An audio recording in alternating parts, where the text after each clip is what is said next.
A desperate text sent to the wrong number on the worst night of her life. Not to her mother, but to the city's most dangerous mafia boss. What he found in that apartment would change both their lives forever. Follow this story to the end, hit like, and comment what city you're watching from so I can see how far this story travels. The kitchen floor was cold against Sienna Cruz's cheek. She'd stopped trying to get up about 10 minutes ago, maybe longer. Time moved differently when you couldn't think past the pain. Her right arm lay at an angle that made her stomach turn every time she looked at it. Broken. Definitely broken. The swelling had already started, turning the skin tight and hot. She'd tried to move it once. Once was enough. The apartment was quiet now. Marcus had left, slammed out the door after throwing her into the counter hard enough to crack something. She wasn't sure if it was the cabinet or her ribs. Both, probably. He'd be back. He always came back. Sienna pressed her forehead against the linoleum and tried to remember how to breathe without it hurting. Failed. Everything hurt. Her face throbbed where he'd hit her. Her back screamed where she'd landed. Her arm. Don't think about the arm. She needed help. Real help. Not the kind where she lied to the ER nurses again about falling downstairs. Not the kind where she wore long sleeves in summer and smiled through the questions. The kind where someone actually stopped him. Her phone had skidded under the table when she fell. She could see it from here, screen cracked but still glowing. 3 feet away. Might as well be 3 miles with her arm like this. She started crawling. Every movement sent fire through her shoulder. Twice she had to stop and wait for the black spots to clear from her vision. Her good hand finally closed around the phone, and she dragged herself back against the cabinet, breathing hard. Her mother. She'd call her mother. Mom would know what to do. Mom always knew what to do. Sienna pulled up the contact with shaking fingers. Pressed call. Nothing happened. No signal. Of course. Marcus had been threatening to cut off her phone for weeks. Looked like he'd finally done it. Text then. Text sometimes went through even when calls didn't. She typed with her thumb, each letter taking forever. Mom, I need help. He hurt me bad this time. Please, come. 2247 Ashford Avenue, apartment 6B. Her vision blurred. She blinked hard and added, please hurry, send. The message hung there for a second. That little spinning wheel of hope. Then, delivered. Thank God. Sienna let her head fall back against the cabinet. Help was coming. She just had to wait, just had to stay conscious and wait. She closed her eyes.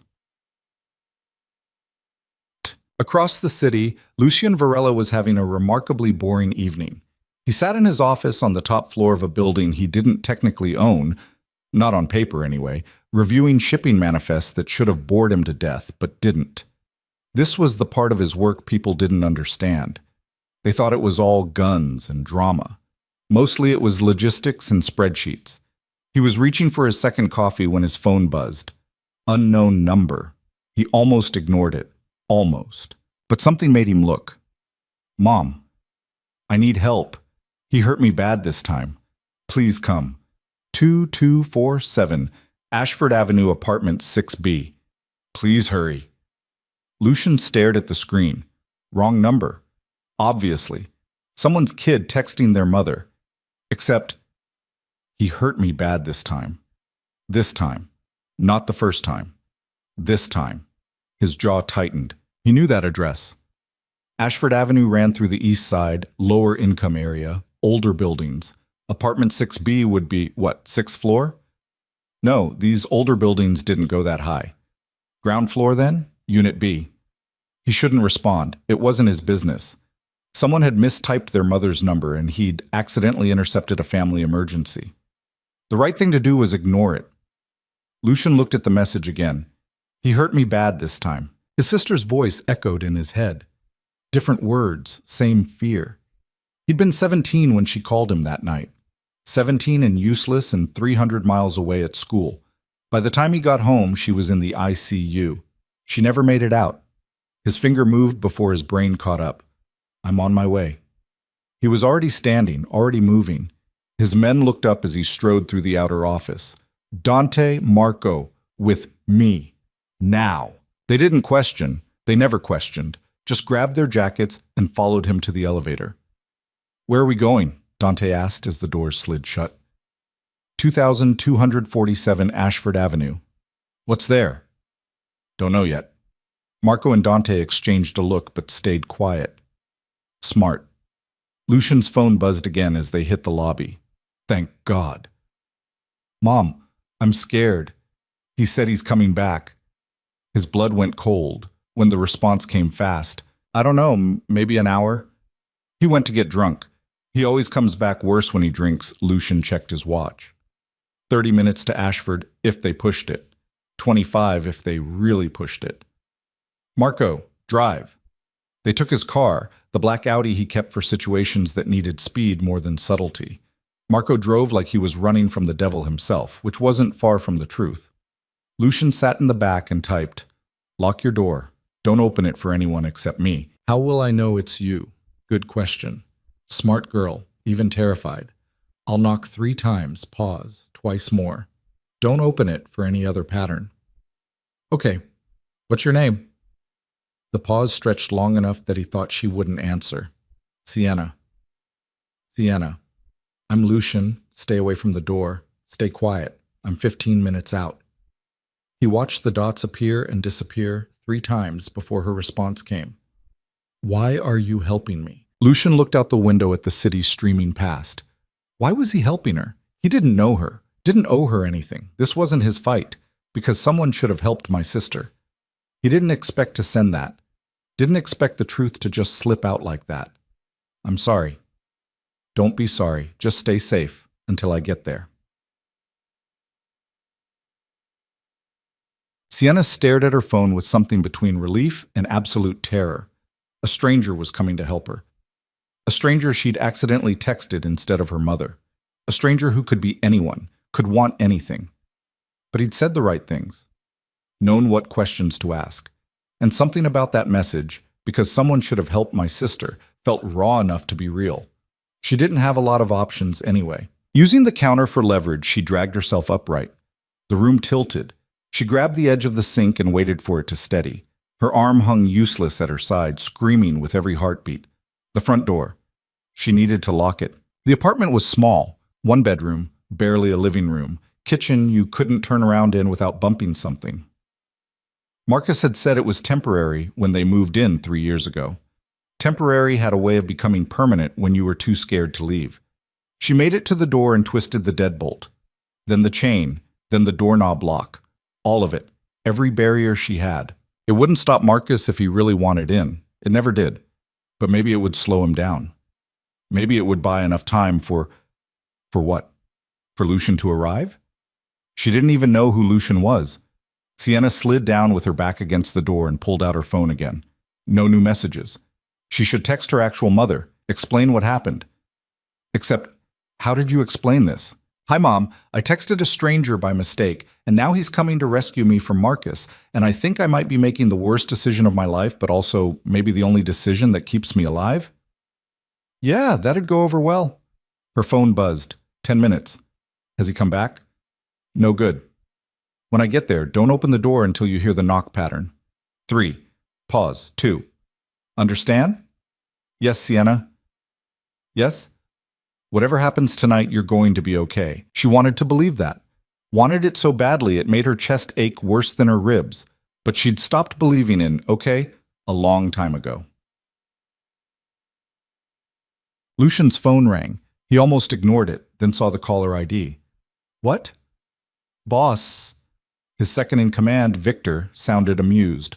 Dante just called. Said you're tearing across town for an emergency nobody knows about. Want to share? No? Fair enough. You need backup? Lucian considered. Not yet. Maybe. I'll call you. You're being cryptic. I'm being busy. He hung up and checked the time. 7 minutes. The east side was sliding past now, buildings getting shorter and grimier. Ashford Avenue appeared on a corner sign. Marco slowed just enough to make the turn without flipping the car. There, Lucian said, pointing. 2247. It was worse than he'd pictured. 6-story building, maybe 50 years old, paint peeling, half the windows covered with sheets instead of curtains. The kind of place where people minded their business because minding someone else's could get you hurt. Marco pulled up to the curb. All 3 of them got out. The entrance door hung crooked on its hinges. No security, no buzzer system, just a broken lock and a stairwell that smelled like piss and old cigarettes. Ground floor, Lucian said. Unit B. They found it at the end of the hall. 6B painted in faded numbers on a door that had seen better decades. He could hear the TV from the unit next door, music from somewhere upstairs. Normal sounds. Life happening while someone inside this apartment bled on the kitchen floor. He knocked. 3 times, paused, twice, nothing. Lucian's chest tightened. What if she'd passed out? What if the boyfriend came back early? What if... The chain rattled. Then the deadbolt. Then the doorknob. The door opened 3 inches and stopped. A woman looked out at him through the gap. Young, mid-20s maybe.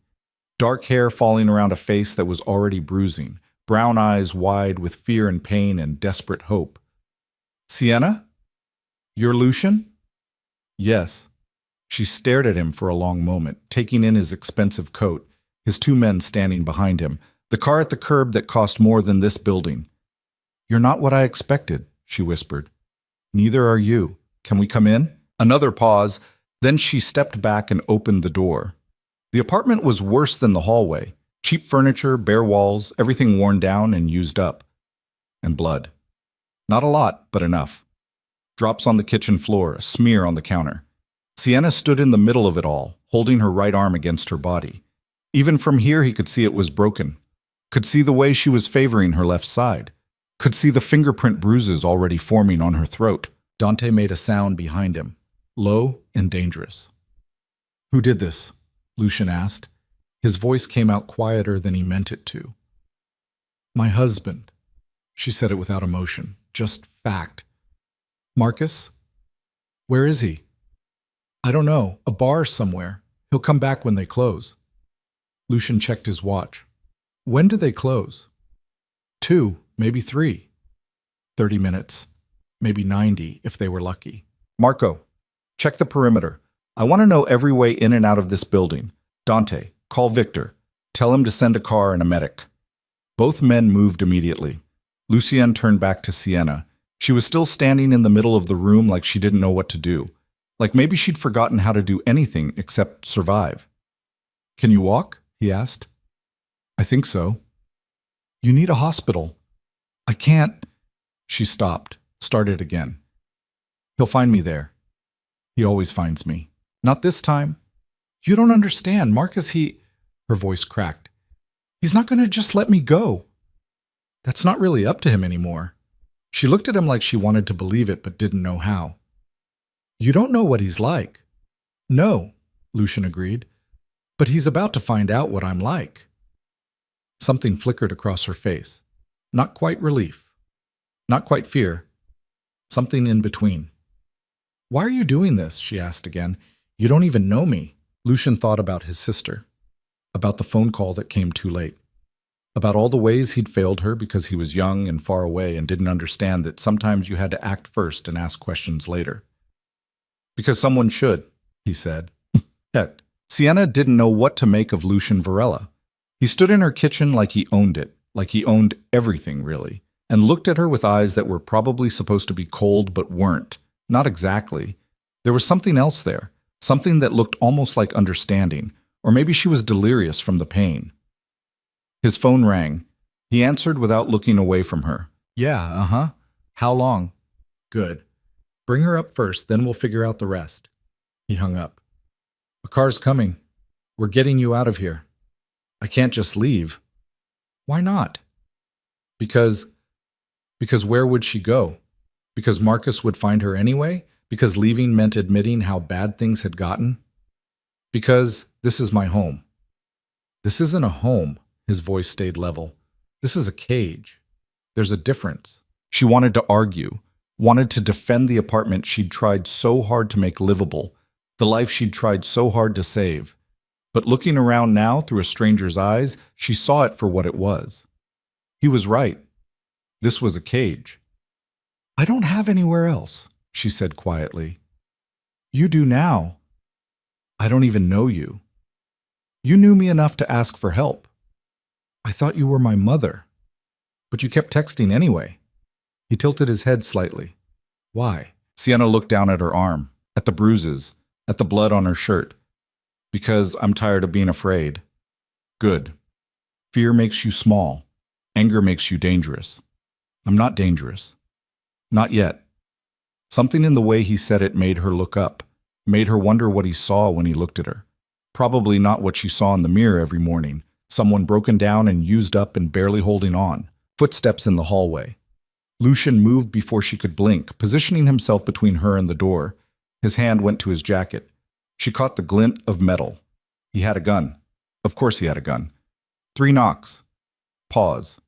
2 knocks. Lucian relaxed. Opened the door. A woman came in.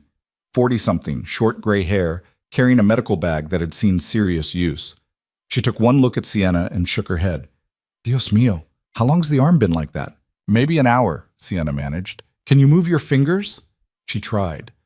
Pain shot up to her shoulder. Not really. Okay, don't. The woman, she hadn't introduced herself, set her bag down and started pulling out supplies. I'm Rosa. I've been patching up idiots for Lucian for about 8 years now. You're the first one who actually deserves the help. I don't... Shut up and sit down before you fall down. Sienna sat. Rosa worked with quick, sure hands, cutting away her sleeve to get at the arm. Each touch sent fire through her bones. It's broken, Rosa confirmed. Clean break, looks like. You'll need it set properly at a hospital. No hospitals, Sienna said. She's right, Lucian added. Too exposed.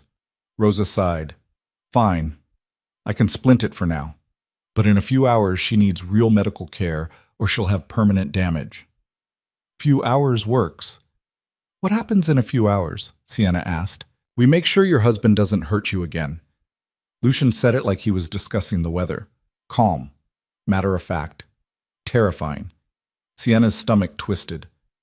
What are you going to do to him? What needs to be done? That's not an answer. It's the only answer you're getting right now. His phone buzzed. He checked it and frowned. Marco says there's a man outside watching the building. 40s, heavy build, leather jacket. Her blood went cold. That's Tommy. He's Marcus's friend. Which means Marcus knows someone's here. He's going to come back early. Her voice came out small, scared. He's not going to do anything. Lucian's voice cut through her panic. Rosa, how much longer? 10 minutes to stabilize the arm. Make it 5. Rosa shot him a look but moved faster. The splint came together quickly, temporary but solid. She wrapped it tight enough to make Sienna gasp. Sorry, Chica, needs to be immobile. Rosa taped off the bandage and stepped back. That'll hold for now, but I mean it about the hospital. Noted. Lucian looked at Sienna. Can you stand? She tried, made it halfway before her legs decided they'd had enough. Lucian caught her before she hit the floor. I've got you, he said quietly. And the thing was, she believed him. He lifted her like she weighed nothing. She should have protested, should have insisted she could walk on her own. But her body had hit its limit about 20 minutes ago and wasn't taking suggestions anymore. Dante, Lucian called. The man appeared in the doorway. Clear path to the car? Tommy's still out there. Deal with him. How permanent we talking? Lucian glanced down at Sienna. Scared but breathing. We're not starting a war tonight. Copy. Dante disappeared. Lucian carried her into the hallway. Rosa grabbed her bag and followed. They made it to the stairwell before they heard it. A car door slamming, footsteps on pavement, angry voices. Marcus. Sienna's entire body went rigid. He's here. I know. You don't understand. Sienna. Lucian stopped moving, looked down at her. I need you to trust me. Can you do that? She didn't trust anyone, hadn't in years. Trust got you hurt, trust got you trapped. But what choice did she have? Okay, she whispered. Good. Rosa, take her down the back way. Get her in the car. What about you? Rosa asked. I'm going to have a conversation. He set Sienna on her feet carefully. Rosa moved in immediately, supporting her weight. Go, Lucian said. Don't stop until you're in the car. What if he won't? Sienna wanted to argue, wanted to explain that Marcus didn't respond to reason or intimidation or anything except violence. but Rosa was already pulling her toward the back stairs. The last thing she saw before they turned the corner was Lucien Varela walking toward the front entrance with the kind of calm that probably meant someone was about to have a very bad night. Lucien met Marcus Cruz in the lobby. He'd pictured someone bigger, more threatening. Instead, he got a guy about 5'10", soft around the middle, wearing a beer-stained shirt and too much cologne. The kind of man who hurt women because he couldn't handle anyone who might hit back. Marcus stopped when he saw him. "Who the fuck are you?" "Wrong question," Lucien said. "Right question is what I'm doing in your building." "I don't give a shit what you're doing. Move." "No." Marcus's face went red. "Listen, asshole, I don't know who you think you are. I'm the man who's about to explain how your life works now." Lucien kept his voice level, reasonable, the most dangerous tone he had. "You're not going back to that apartment. You're not going near Sienna again. You're going to turn around, walk away, and seriously reconsider your life choices." "Like hell I am. That's my wife up there." "Not anymore." Marcus lunged. Big mistake. Lucien sidestepped and let the drunk momentum carry him past. Marcus stumbled, caught himself on the wall, turned around swinging. The punch was slow, sloppy. Lucien caught his wrist, twisted, and put him face first against the wall hard enough to rattle his teeth. "Let me be clear," Lucien said quietly, right in his ear. "You put your hands on that woman for the last time. You go near her again, you text her, you so much as think about her too hard, and I'll make sure you spend the rest of your life regretting it. We understand each other?" Marcus tried to push back. Lucien pressed harder. He heard something pop. Marcus screamed. "Do we understand each other?" "Fuck you!" Wrong answer. Lucien stepped back and let him turn around. Marcus came up swinging again. This time Lucien didn't dodge. Just let the punch land, weak, pathetic thing that it was, and smiled. "That's assault," he said pleasantly. "You just assaulted me. In front of witnesses." He nodded toward the stairwell where Marco and Dante stood watching. Both of them pulled out their phones, started recording. Marcus's face went white. Me," Lucien agreed. "Now here's what's going to happen. You're going to file for divorce. Quick, quiet.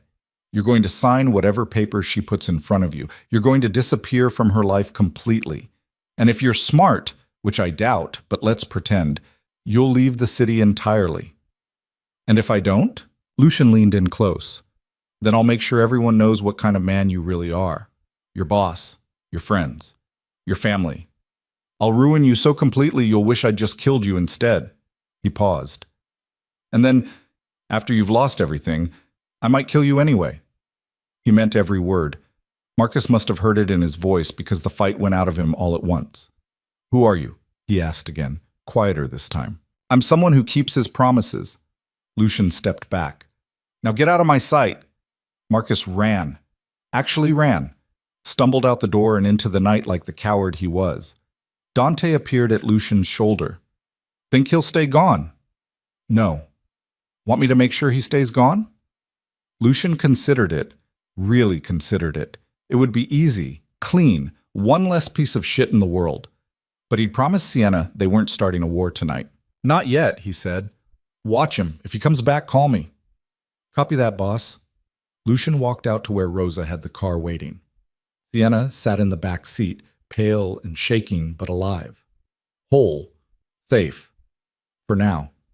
He slid in next to her. "We're leaving." "Where are we going?" "Somewhere safe." "There's no such thing." "There is now." The car pulled away from the curb. Sienna watched her apartment building disappear through the rear window. Lucien watched her, saw the exact moment she realized she'd just left her entire life behind. "I don't even know you," she said again, but this time it sounded less like an accusation and more like a question. "You will," he promised. And somehow, sitting there in the back of a car with a stranger who'd just upended her entire existence, Sienna Cruz started to believe that maybe, just maybe, she might actually survive this. The city lights blurred past. Dawn was still hours away. And somewhere behind them, in an apartment that smelled like fear and broken promises, the blood on the kitchen floor was already drying. But Sienna wasn't there to see it. She was already gone. The house appeared out of nowhere, or that's how it felt to Sienna, half conscious in the back seat, as they drove through neighborhoods that got progressively quieter and more expensive. Wrought iron gates, manicured lawns, the kind of silence that only money could buy. They pulled through a security gate that opened without anyone pressing a button. Motion sensors, probably. Or cameras. Both. "Where are we?" she asked. "My place," Lucian said. "One of them, anyway." Of course he had multiple houses. She should have guessed. The car stopped in a circular driveway in front of a house that was too big to be called a house. Estate, maybe. Mansion, definitely. 3 stories of stone and glass that probably cost more than she'd earn in 10 lifetimes. Rosa opened Sienna's door. "Easy now, let's get you inside." Inside was worse. Or better. Sienna couldn't decide. High ceilings, marble floors, art on the walls that looked like it belonged in a museum. Everything perfect and untouchable, and so far removed from her kitchen floor that it felt like a different planet entirely. "Guest room's on the 2nd floor," Lucian said, leading the way. "Rosa, get her settled. I need to make some calls." He disappeared down a hallway before Sienna could respond. Rosa guided her up a staircase that was wider than her entire apartment. "Don't mind him. He gets like this when he's thinking." "Like what?" "Distant. He's planning something. Probably how to make your husband disappear without starting a gang war." She said it so casually that it took Sienna a moment to process. "He wouldn't kill him? Maybe not tonight. But if Marcus is stupid enough to come after you again..." Rosa shrugged. "Lucian doesn't make empty threats." The guest room was bigger than any bedroom Sienna had ever slept in. King-size bed, private bathroom, windows overlooking gardens she could barely see in the dark. "Sit," Rosa ordered, pointing at the bed. "Let me check that arm again." Sienna sat. Exhaustion was hitting her in waves now, each one heavier than the last. Rosa unwrapped the temporary splint and examined the break with gentle fingers that still made Sienna wince. "You're going to need x-rays," Rosa said. "Proper casting, but that can wait until morning. Right now you need rest." "I can't sleep." "Yes, you can. I'm going to give you something for the pain. It'll help." "I don't want..." "It's not optional." Rosa was already pulling supplies from her bag. "You've been through hell tonight. Your body needs a break even if your brain doesn't think so." The injection hurt less than everything else. Within minutes, the edges of the world started going soft. Fuzzy. The pain in her arm faded to a distant throb. "There we go," Rosa said quietly. "Just let it work." Sienna tried to stay awake, tried to think through what had happened, what she'd done, where she was and why.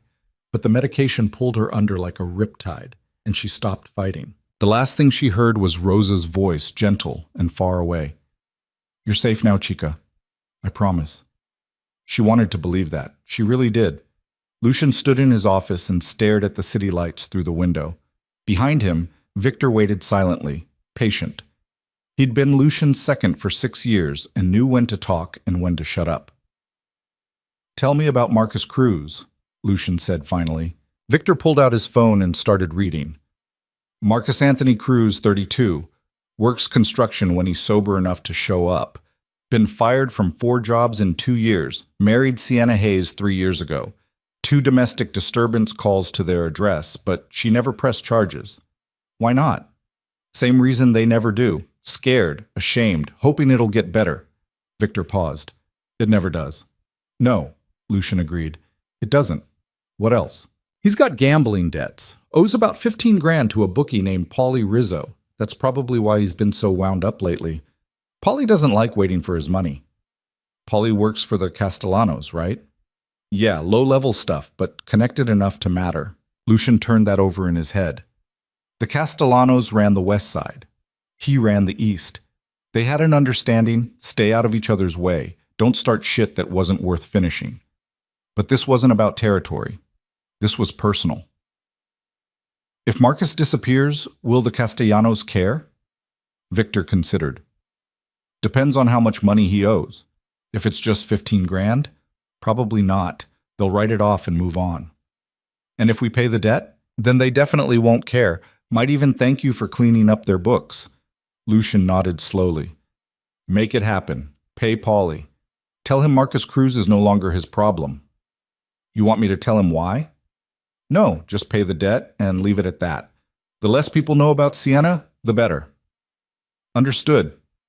Victor made a note on his phone. What about Marcus himself? You want him gone? It would be easy. One phone call and Marcus Cruz would become a statistic, a missing person who'd probably end up in the river in a few weeks. No one would look too hard. No one would care. But Sienna would know. And something told Lucian that making her complicit in murder, even justified murder, wasn't the way to help her heal. Not yet, he said. Put someone on him 24/7. I want to know everywhere he goes, everyone he talks to. If he even thinks about coming after her, I want to know about it. That's a lot of manpower for one drunk asshole. Then it's a good thing I have the manpower. Victor smiled slightly. Fair point. Anything else? Yeah, find out if she has family, friends, anyone who might be looking for her. You want me to contact them? No. Just find out who they are. She'll decide what to tell them when she's ready. Victor left. Lucien stayed at the window and watched the city that belonged to him in all the ways that mattered. Power, control, territory. He'd built his empire from nothing, and now half the criminals in the city paid him tribute in one form or another. But standing here now, thinking about a woman sleeping upstairs with a broken arm and too many bruises, none of it felt like enough. His sister's face flickered through his mind. Elena, 17 years old and beautiful and so goddamn trusting. She'd believed her boyfriend when he said he loved her, believed him when he promised to change, believed him right up until the moment he put her in the hospital. Lucian had been at college when it happened, 300 miles away, studying business like their parents wanted, trying to be legitimate. By the time he got the call, it was too late. Elena died before he made it home. He dropped out the next day, came back to the city, found the boyfriend and made sure justice happened even if the law wouldn't deliver it. That was 12 years ago. Since then, he'd built something that mattered, something that protected people the law ignored. It wasn't clean, it wasn't legal, but it was effective. And now Sienna Cruz had stumbled into his life with a wrong number and a desperate text, and all he could think was, not again, not on my watch. He pulled out his phone and looked at their message thread. Her words still there, black and white and terrifying in their simplicity. Mom, I need help. He hurt me bad this time. Not this time. Not ever again. He'd make sure of it. Morning came too bright and too early. Sienna woke to sunlight streaming through windows she didn't recognize, in a bed that wasn't hers, with an arm that hurt like hell despite whatever Rosa had given her. For one confused moment, she thought maybe it had all been a dream. The text, the rescue, Lucian Varela and his impossible house. Then she tried to move her arm, and reality came crashing back. Someone knocked on the door. You awake? Rosa. Sienna recognized the voice. Yeah, she managed. Come in. Rosa entered carrying a breakfast tray that looked like something from a hotel. Coffee, toast, eggs, fruit. More food than Sienna usually ate in a day. How are you feeling? Rosa set the tray on the nightstand. Like I got hit by a truck. Close enough. Your arm's going to hurt worse today. Swelling's peaked. We need to get you to a doctor. I told you. I know, no hospitals. Lucian's already handled it. Rosa poured coffee into a mug. He's got a guy. Doctor.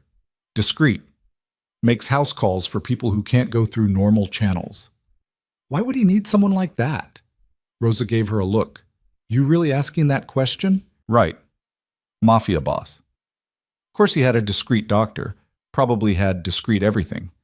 When's he coming? Sienna asked. About an hour. Eat something first. You need the energy. Sienna tried. Got through half a piece of toast and some coffee before her stomach decided it was done. Rosa didn't push. Where's Lucian? Sienna asked. Downstairs, working. He's been up since 5. Does he sleep? Not much. Rosa started tidying up the medical supplies scattered around. He's got insomnia. Has for years. Usually works through it. Sienna sipped her coffee and tried not to think about what kind of work a man like Lucien did at 5 in the morning. Probably nothing good, probably nothing legal. And yet he'd saved her.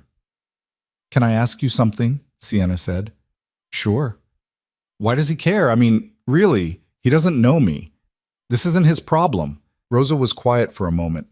When she spoke, her voice was softer. You know about his sister? He mentioned her in a text. Elena. She was 17 when her boyfriend killed her. Beat her to death over 3 days while Lucian was away at school. Rosa met Sienna's eyes. He blames himself. Thinks if he'd been there, if he'd known, he could have stopped it. So now when he sees someone in that situation, he doesn't hesitate. Can't. It's like he's trying to save Elena over and over again. Sienna's chest tightened. I'm not her. No, but to him, you're close enough. That should have been comforting. Instead, it just made everything more complicated. She wasn't a surrogate for a dead girl. She was a real person with real problems, and using her to work through his guilt wasn't going to help either of them. But what choice did she have? Go back to Marcus? End up dead for real? At least here she had a chance. The doctor arrived exactly when Rosa said he would. Older man, 60-something, with steady hands and kind eyes that had probably seen too much. He introduced himself as Dr. Chen and didn't ask any questions about how she'd gotten hurt. The x-rays, taken with a portable machine he brought with him, confirmed what Rosa already knew. Clean break, radius, and ulna both. He set the arm with professional efficiency while Rosa held her steady and murmured encouragement. The cast was bright blue. Sienna almost laughed when she saw it. Color preference? Dr. Chen asked with a slight smile. I didn't know I had options. You always have options. He finished wrapping and stepped back to admire his work. That'll need to stay on for 6 to 8 weeks. Keep it dry. Keep it elevated when possible. Take these for the pain. He handed her a prescription bottle. And come see me in 2 weeks for a follow-up. It's handled, Rosa said. Don't worry about it. After Dr. Chen left, Sienna sat on the edge of the bed and stared at her new cast. Blue. Bright. Impossible to hide. Everyone would see it and know something had happened. Maybe that was the point. You should get some air, Rosa said. Walk around. Sitting in this room all day won't help. Sienna wasn't sure anything would help, but she let Rosa guide her downstairs anyway. The house looked even bigger in daylight. More intimidating. Every room perfect and pristine and clearly maintained by people who got paid to care. They found Lucian in what he apparently called his study, a room lined with books and dominated by a massive desk covered in papers and laptops. He looked up when they entered. How's the arm? Broken, Sienna said. Still. Dr. Chen take care of you? Yeah, thanks. He nodded and went back to his laptop. Dismissed. Just like that. Rosa cleared her throat. Boss, she needs clothes. Can't wear the same thing for 3 days. Lucian looked up again, actually seeing Sienna this time, taking in her borrowed sweats and the way she was still favoring her left side. Right. Yeah. He pulled out his phone. What size? What? Clothes. What size? I can just go home and get... No. His voice was flat. Final. You're not going back there. It's my apartment. Not anymore. I'll send someone to pack your things. But you're not going back. Sienna's temper flared despite the exhaustion. You can't just decide that. I can, and I did. You don't own me. Never said I did. He set his phone down and looked at her directly. But I'm not letting you walk back into a situation that almost killed you. So yeah, I'm deciding. Deal with it. Who the hell do you think you are? The person keeping you alive. They stared at each other. Sienna wanted to argue more, wanted to fight for autonomy she'd lost years ago. But he wasn't wrong. Going back to the apartment meant going back to Marcus. And going back to Marcus meant dying, eventually. She hated that he was right, almost as much as she hated needing him to be. Fine, she said finally. Size 6, medium shirts. Lucian made a note on his phone. Rosa will take you shopping later. Get whatever you need. I don't have money for... I didn't ask if you had money. I'm not a charity case. No, he agreed. You're someone who needs help. There's a difference. Before Sienna could respond, his phone buzzed. He checked it, and his expression changed. Got darker. What is it? Rosa asked. Marcus filed a missing person report. Says his wife disappeared and he's worried about her safety. Sienna's blood went cold. He's looking for me. Of course he is. He's not stupid enough to lose his favorite punching bag without a fight. Lucian stood up. Victor's handling it. Police won't find anything. You were never here. What about my mom? My friends? They'll be looking for me too. Then call them. Tell them you're safe. Tell them you left Marcus and you're staying with a friend. Don't tell them where. They'll want to see me in a few days, when things settle down. He moved to the window. Right now, the less people know, the safer you are. Sienna wanted to argue but couldn't find the energy. Everything felt surreal, like she was watching her life happen to someone else. I should call my mom, she said quietly. Lucian handed her his phone. Use this. Don't use your old number. He might be tracking it. The paranoia should have seemed excessive. Instead, it just seemed smart. Her mother answered on the second ring. Hello? Mom, it's me. Sienna? Whose number is this? Where are you? I'm safe. She glanced at Lucian. He nodded. I left Marcus. Silence. Then, oh, thank God. Baby, I've been so worried.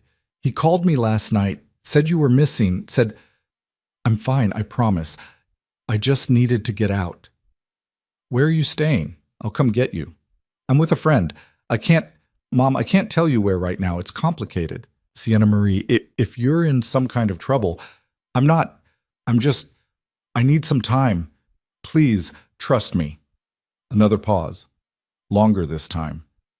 You promise you're safe? I promise. Okay. Okay. But you call me every day, every single day, or I'm filing my own missing person report. Despite everything, Sienna almost smiled. I will. I love you.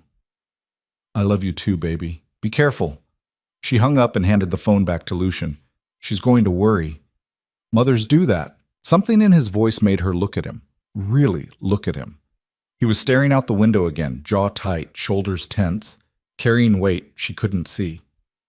Your mom know about Elena? She asked quietly. His expression closed off. Yeah. I'm sorry. Don't be. It was a long time ago. Doesn't make it hurt less. He looked at her then. Something shifted in his eyes. Recognition, maybe. Or understanding. No? He said. It doesn't. They stood there in uncomfortable silence until Rosa cleared her throat. I'm taking her shopping, Rosa announced. Unless you've got objections. Take Marco with you, Lucian said. And stay public, lots of witnesses. You really think Marcus will try something? I think desperate men do stupid things. Better to be careful. Rosa nodded and turned to Sienna. Come on, let's get you out of those sweats. 3 days passed in a strange kind of limbo. Sienna stayed in the guest room mostly, venturing downstairs when Rosa insisted she eat or move around. Lucian was always working, phone calls in Italian and Spanish, meetings with men who looked dangerous and treated him like royalty. She tried not to think about what he actually did, tried not to notice the guns his men carried or the way everyone spoke in code around her. On the fourth day, Victor appeared at breakfast with a folder. Marcus is making noise, he told Lucian, posted on social media about his missing wife, set up a GoFundMe for scarce search efforts. Sienna's stomach turned. He's trying to make himself look like the victim. Obviously. Victor slid the folder across the table. But we've got a problem. One of your old coworkers saw the post, started asking questions. Few more people know you worked at that diner on 5th. So? So Marcus knows that too. He's been there, asking around. Lucian's jaw tightened. How many people? Enough. He's not being subtle. Damn it, Lucian looked at Sienna. Did you have friends there? Anyone who might know where you'd go? Just Amy, the other waitress, but I never told her anything about... She stopped. Oh no. What? Amy knows my mom's address. I gave it to her once for emergency contacts. Lucian and Victor exchanged looks. He goes to your mother's house, Victor said. Things get complicated. My mom can handle herself. Against a drunk with a grudge? Maybe. But why risk it? Lucian stood up. Victor, put someone on her mother's place. Discreet. Just watching. Already done. Of course it was. Sienna pushed her plate away, This is insane. I can't live like this. Hiding. Watching everyone. Being watched. It's temporary, Lucian said. How temporary? Until Marcus either gives up or makes a mistake big enough that we can end this permanently. And if he doesn't do either? Lucian didn't answer, which was answer enough. That night, Sienna couldn't sleep. The pain medication helped with her arm, but did nothing for the thoughts spinning through her head. Around midnight, she gave up and went downstairs. She found Lucian in the study again, exactly where she'd left him 8 hours earlier. Same desk, same laptop, same look of intense concentration. "Do you ever stop?" she asked from the doorway. He looked up, not even startled, like he'd known she was there the whole time. "Not really." "That's not healthy. Neither is getting beaten by your husband, but here we are." The words hit harder than he probably meant them to. Sienna flinched. Lucian saw it, swore quietly. "Sorry, I shouldn't have said that. It's true, though. Doesn't mean I should throw it in your face." He closed the laptop. "Can't sleep?" "Too much in my head." "Yeah, I know the feeling." He gestured to the chair across from his desk. "Sit, talk, or don't. Whatever helps." Sienna sat. The study was quieter than the rest of the house, darker, just the desk lamp and the city lights through the window. "Can I ask you something?" she said. "Sure." "What happens when this is over? When Marcus gives up or gets arrested or whatever? What happens to me?" Lucian leaned back in his chair.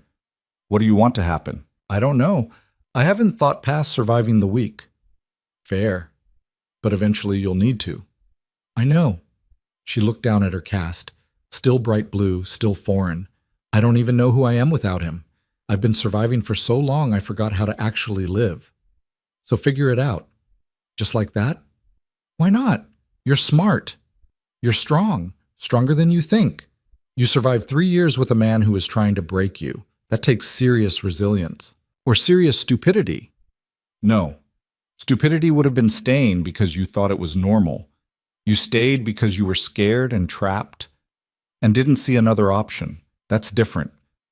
Sienna wanted to believe him, wanted to believe she was strong instead of broken, wanted to believe there was a version of her life that didn't revolve around fear. "How do you know?" she asked. "How do you know I'm not just weak?" "Because weak people don't text strangers for help. Weak people don't lock themselves in and fight back. Weak people give up." He met her eyes. "You didn't give up." Something in her chest cracked open, not breaking, expanding, like maybe there was room for hope after all. "Thank you," she whispered, "for everything. I don't know how I'll ever pay you back." "You don't have to pay me back. That's not how this works." "Then how does it work?" Lucian smiled slightly, sad kind of smile. "You heal. You rebuild. You live a life that's actually worth living. That's payment enough." They sat in silence after that. Comfortable silence, the kind you could only have with someone who understood the weight you carried. Eventually, Sienna stood up. "I should try to sleep." "Yeah, me too." He opened his laptop again, clearly lying. "Lucian?" "Yeah?" "Your sister would be proud of you. What you're doing, how you're helping people." His hand stilled on the keyboard. When he looked up, his eyes were darker than she'd ever seen them. Haunted. "Maybe," he said quietly. "Or maybe she'd be horrified at what I've become." "I don't think so." "You didn't know her." "No, but I know you, and I think anyone who loved you would be grateful you're using your power to protect people instead of hurt them." He didn't respond, just looked at her like he was trying to figure out if she meant it. She did. Sienna left him there and went back upstairs. This time, when she closed her eyes, sleep came easier. And for the first time in years, she dreamed about something other than escape. She dreamed about what came after. The call came at 2 in the morning, 6 days after Sienna had sent that first desperate text. She was actually sleeping when it happened, deep enough that the sound of running footsteps in the hallway jolted her awake with her heart already racing. Old instincts. Marcus coming home drunk. Marcus coming back angry. But this wasn't Marcus's apartment. This was Lucian's house. Safe. Protected. Except nothing about those footsteps sounded safe. Her door opened without a knock. Marco stood there, gun drawn, face grim. "Get up. We need to move you." Sienna's blood turned to ice. "What happened?" "Marcus happened. He's out of jail." "What? How?" "Posted bail an hour ago, and he's not alone." Marco was already pulling clothes from the closet, things Rosa had bought her that still had tags on them. "Get dressed. Fast." Her hand shook so badly she could barely grip the shirt. The cast made everything harder, slower. Marco turned his back to give her privacy, but didn't leave the room.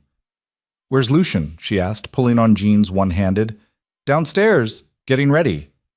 "For what?" Marco didn't answer, didn't need to. She could hear it in the house now, doors slamming, voices calling out commands, the metallic sound of weapons being loaded. They were preparing for war. She got dressed in record time and followed Marco downstairs. The main floor had transformed into something out of a military operation. Men everywhere, all armed, all moving with purpose. Victor stood by the front windows, coordinating positions on his phone. Rosa was packing medical supplies into a duffel bag, and Lucien stood in the center of it all, perfectly calm, issuing orders like he'd done this 1,000 times before. He looked up when Sienna appeared. Something flickered across his face. Concern, maybe, or regret, but it was gone too fast to name. "How many?" he asked Marco. "Cameras caught 4 vehicles, maybe 12 men total. They're stopped about 2 miles out." "Smart. Far enough they don't trip the close-range sensors."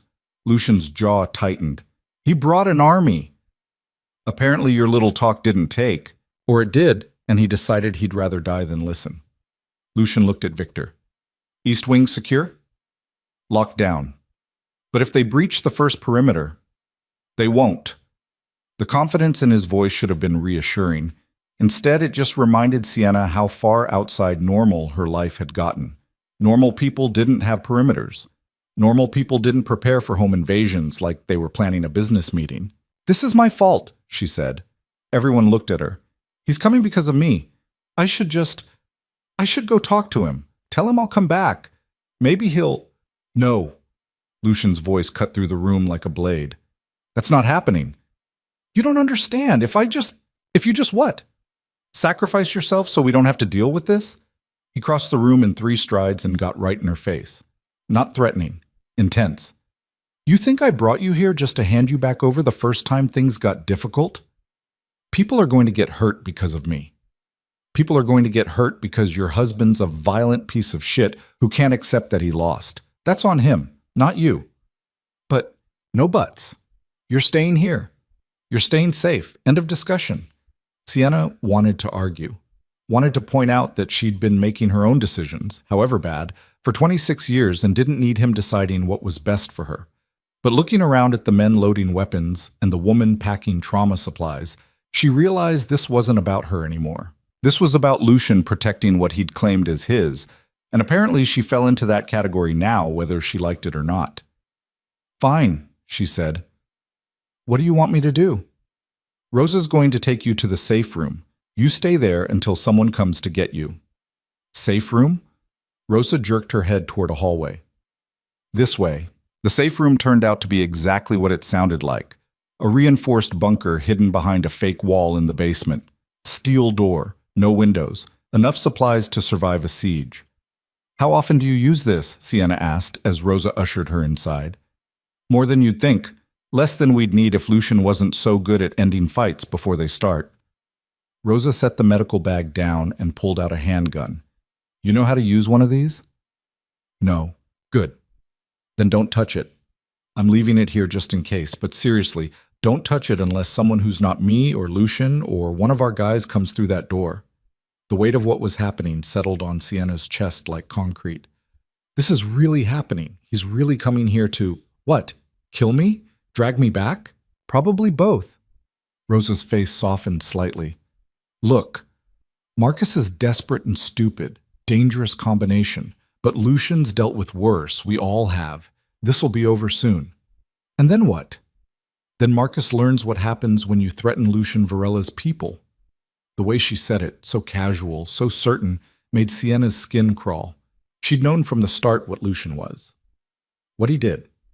But knowing theoretically and watching it happen in real time were different things entirely. "Rosa," she said quietly, "is Lucian going to kill him?" Rosa met her eyes, didn't flinch. "Do you want the truth or the comforting lie?"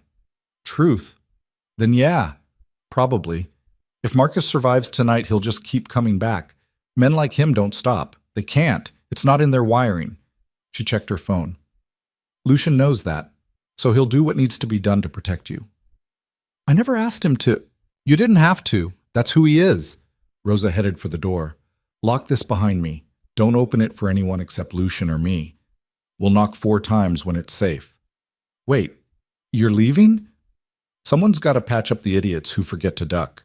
She smiled, but it didn't reach her eyes. You'll be fine. Just stay quiet and stay put. The door closed with a heavy metallic thunk. Sienna turned the lock and heard it slide home with terrible finality. And then she was alone in a bunker while somewhere above her, men with guns prepared to kill each other over her. The silence was worse than the waiting. Upstairs, Lucian checked his weapon one final time and looked at his assembled men. 12 of them. Against Marcus's 12. Even odds if everyone was equally competent. But they weren't. Marcus had brought street thugs and desperate men who owed him favors. Lucian had soldiers.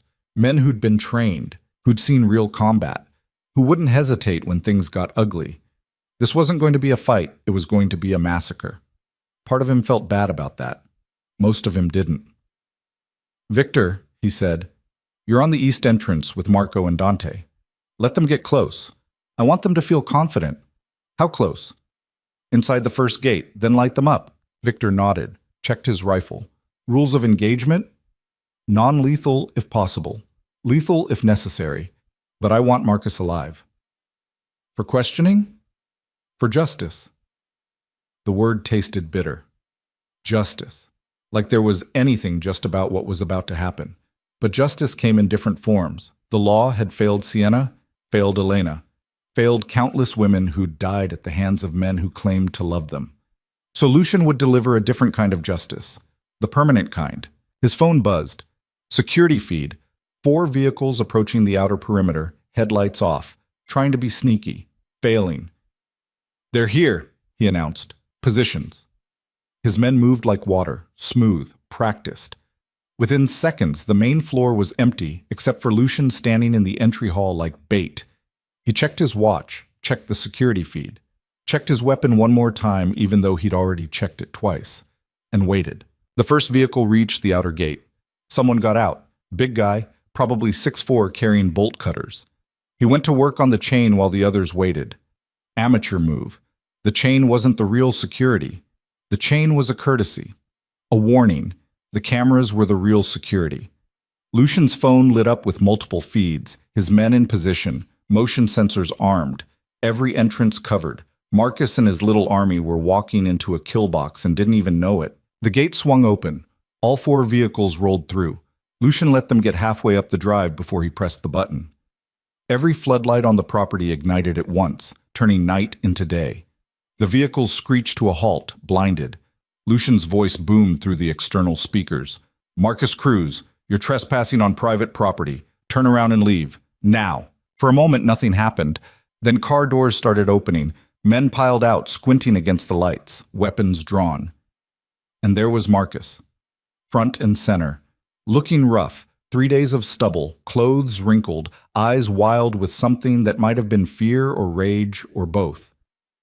Where's my wife? He screamed toward the house. Not your wife anymore, Lucian replied through the speakers. She left you. Get over it. She's sick. She doesn't know what she's doing. I'm trying to help her. The gaslighting was almost impressive. Almost.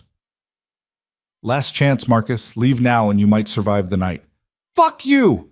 Marcus raised his gun, some beat-up 9mm he probably couldn't shoot straight, and fired toward the house. The bullet went wide by 10 feet. Pathetic. But it was enough. Light them up, Lucian said into his radio. The first shots came from the east wing. Precise. Controlled. 3 of Marcus's men went down immediately. Leg shots, shoulder shots, nothing fatal, but definitely incapacitating.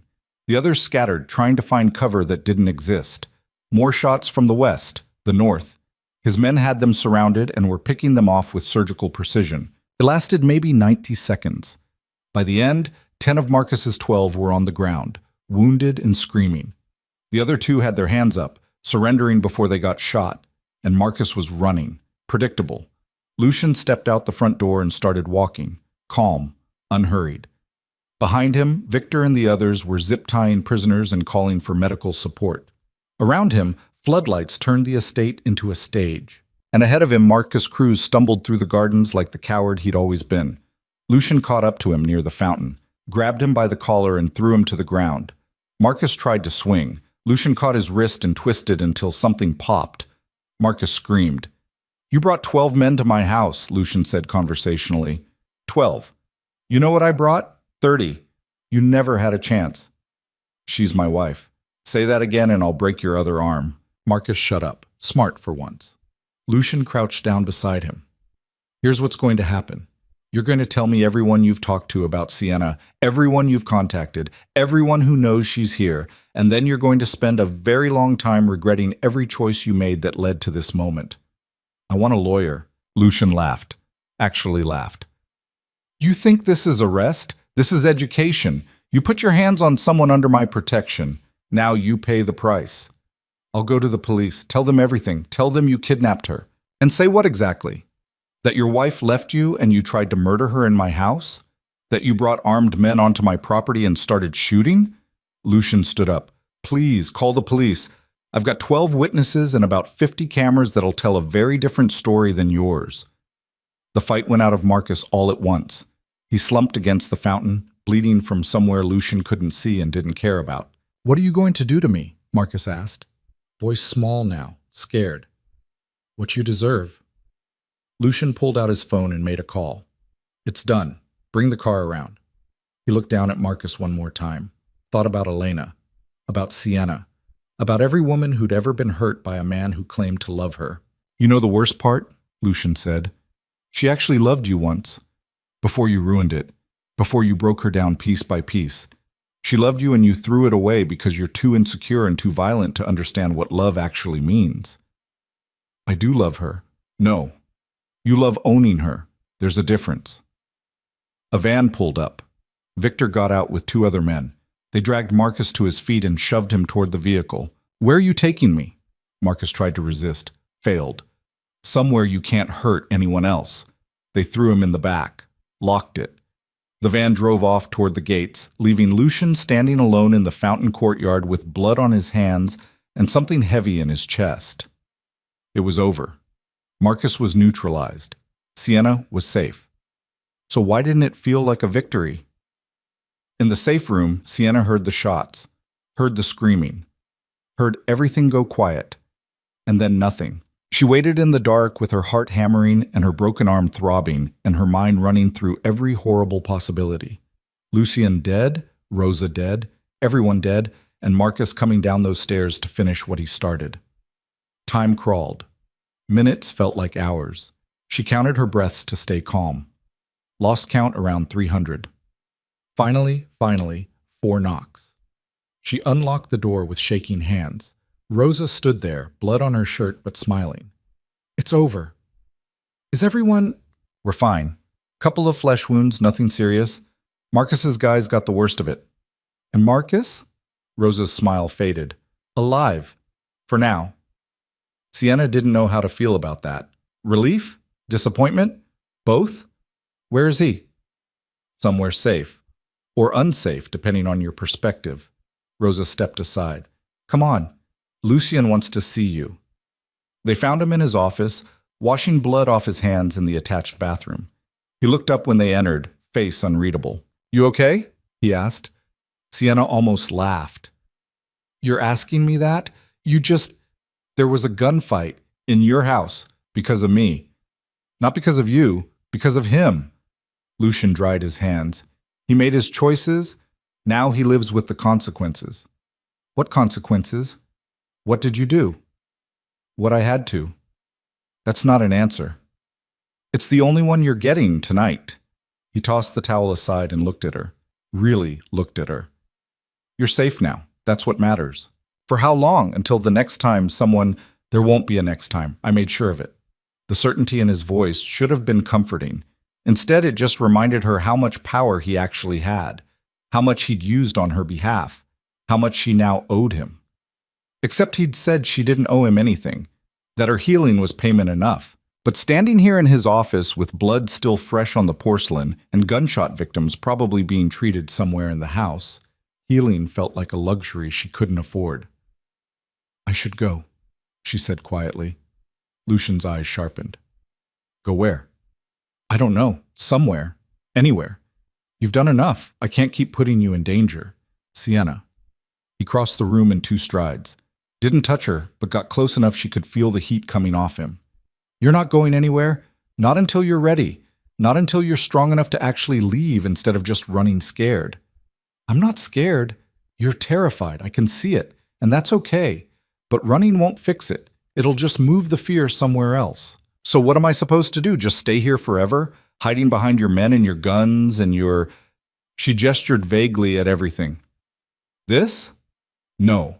You stay here until you remember who you were before Marcus, until you figure out who you want to be now, until you're ready to build a life that's actually yours. He paused. And then you leave. And you live it. Sienna's throat tightened. You make it sound so simple. It's not. It's probably the hardest thing you'll ever do. But you can do it. How do you know? Because I've seen you survive the impossible. Compared to that, living should be easy. She wanted to believe him. Wanted to believe there was a version of her life that didn't revolve around survival, that actually had room for things like happiness and peace and all those abstract concepts she'd given up on years ago. But belief required hope, and hope required trust. And trust required letting someone in. Okay, she whispered. I'll stay. Something in Lucian's expression softened. Good. Rosa cleared her throat from the doorway.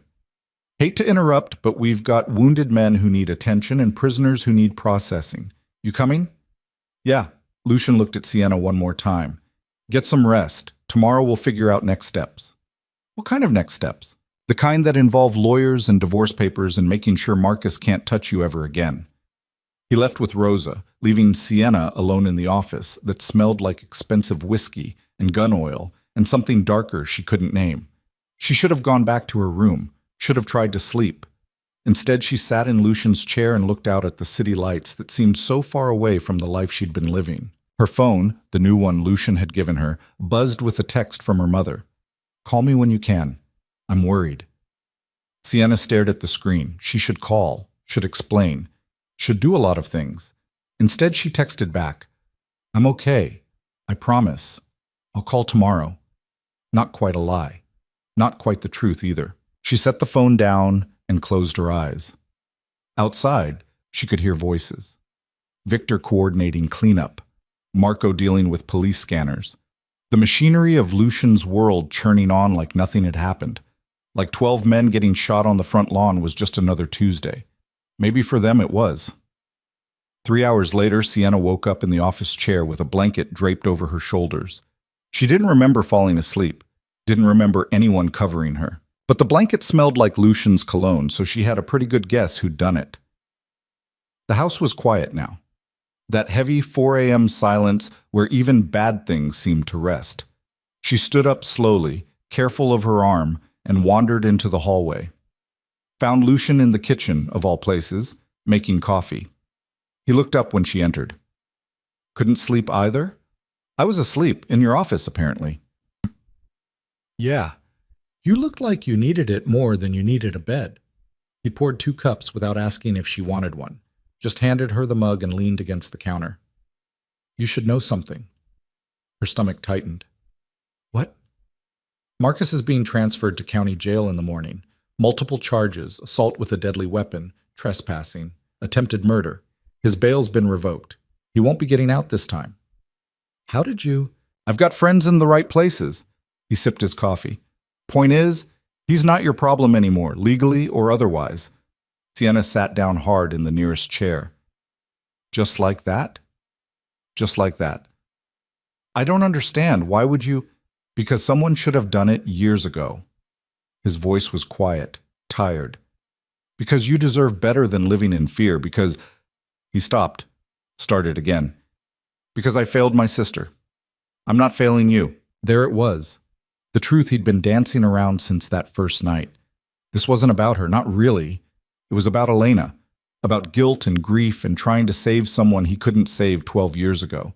She should have been angry about that, should have resented being someone's redemption arc. Instead, she just felt sad. For him. For Elena. For all of them. I'm not her, Sienna said softly. I know. I can't fix what happened to her. I know that too. He set his cup down. But Maybe I can fix what's happening to you. And maybe that's enough. They stood there in the kitchen drinking coffee while the city woke up outside, neither of them talking, neither of them needing to. Eventually, Rosa appeared, looking exhausted but satisfied. All the wounded are stable, prisoners are processed. Police have Marcus's statement about the home invasion he definitely didn't attempt. How much did that cost us? Lucian asked. Less than you'd think. Apparently assaulting a city councilman's house, even by accident, doesn't make you popular with the department. Sienna blinked. Wait, city councilman? Lucian shrugged. Part-time. Helps with permits. Of course he was a city councilman. Of course his criminal empire came with legitimate political connections. Why wouldn't it? Her life had gotten so weird. Anyway, Rosa continued, Marcus is done. His crew is scattered, and word's already spreading that going after Lucian Varela's people is a fast way to end up in intensive care. Good, Lucian said. Let it spread. Rosa looked at Sienna. How you holding up? Sienna paused, took inventory. Her arm still hurt. Her heart was still racing. She was still scared and confused and completely out of her depth. But underneath all that was something else. Something that felt almost like relief. I'm okay. I think. That's a start. Rosa squeezed her shoulder. Get some real sleep. Tomorrow we'll deal with the lawyers. Lawyers. Divorce papers. The official end of a marriage that had stopped being real a long time ago. Sienna should have been devastated, should have mourned what she was losing. Instead, she just felt tired. She went upstairs and crawled into bed fully clothed. This time when she closed her eyes, she didn't dream about Marcus or violence or fear. She dreamed about a house by the ocean with windows that let in sunlight and doors that only locked from the inside. She dreamed about safety. And for the first time in 3 years, she believed it might actually exist. The lawyers arrived at 10 the next morning with enough paperwork to sink a ship. Sienna sat in Lucian's dining room, a space she'd barely seen before, all dark wood and crystal chandeliers, and stared at the stack of documents in front of her. Divorce petition, restraining order, emergency protective order, asset division forms even though she and Marcus had nothing worth dividing except debt. This is a lot, she said quietly. The lead attorney, a sharp-eyed woman named Catherine, who probably charged more per hour than Sienna used to make in a week, nodded. It's comprehensive. We want to make sure there are no loopholes, no way for him to contest or delay. How long will it take? With his current legal situation? Fast. Maybe 60 days if we push. The restraining order is effective immediately. Catherine slid another document across the table. This one's already been filed. As of 8 this morning, Marcus Cruz cannot come within 500 feet of you, cannot contact you, cannot contact anyone on your behalf to contact you. Sienna picked up the paper with her good hand. It felt too thin to carry that much weight, too simple to actually protect her. What if he ignores it? She asked. Then he violates his bail conditions and goes back to jail, and this time there won't be any bail. Catherine made it sound so simple, so clean, like Marcus would just accept defeat and move on with his life instead of finding new ways to make her pay. Lucian must have seen the doubt on her face because he leaned forward. He won't ignore it. He's smart enough to know he's already on thin ice. You don't know that. Actually, I do. I had a conversation with him this morning. Sienna's head snapped up. What? Where? County lockup, before his arraignment. Lucian's expression was unreadable. I made sure he understood the situation. What situation? That if he comes near you again, there won't be enough left of him for the police to find. Catherine cleared her throat. I didn't hear that. Of course not. Lucian smiled slightly. Anyway, point is, he knows, and he's scared enough to listen. Sienna didn't know whether to be relieved or horrified. Probably both. Marcus had terrorized her for 3 years, and now he was the one who was terrified. The power shift was so dramatic it didn't feel real. Okay, she said. What do I need to sign? They spent the next hour going through paperwork. Catherine explained each document in detail, what it meant, what it did, what would happen next. Sienna signed where she was told to sign, initialed where she was told to initial, and tried not to think about the fact that she was legally ending a marriage she'd thought would last forever. Not that it had been a real marriage for a long time. Maybe it never was. When it was finally done, Catherine packed up her briefcase and stood.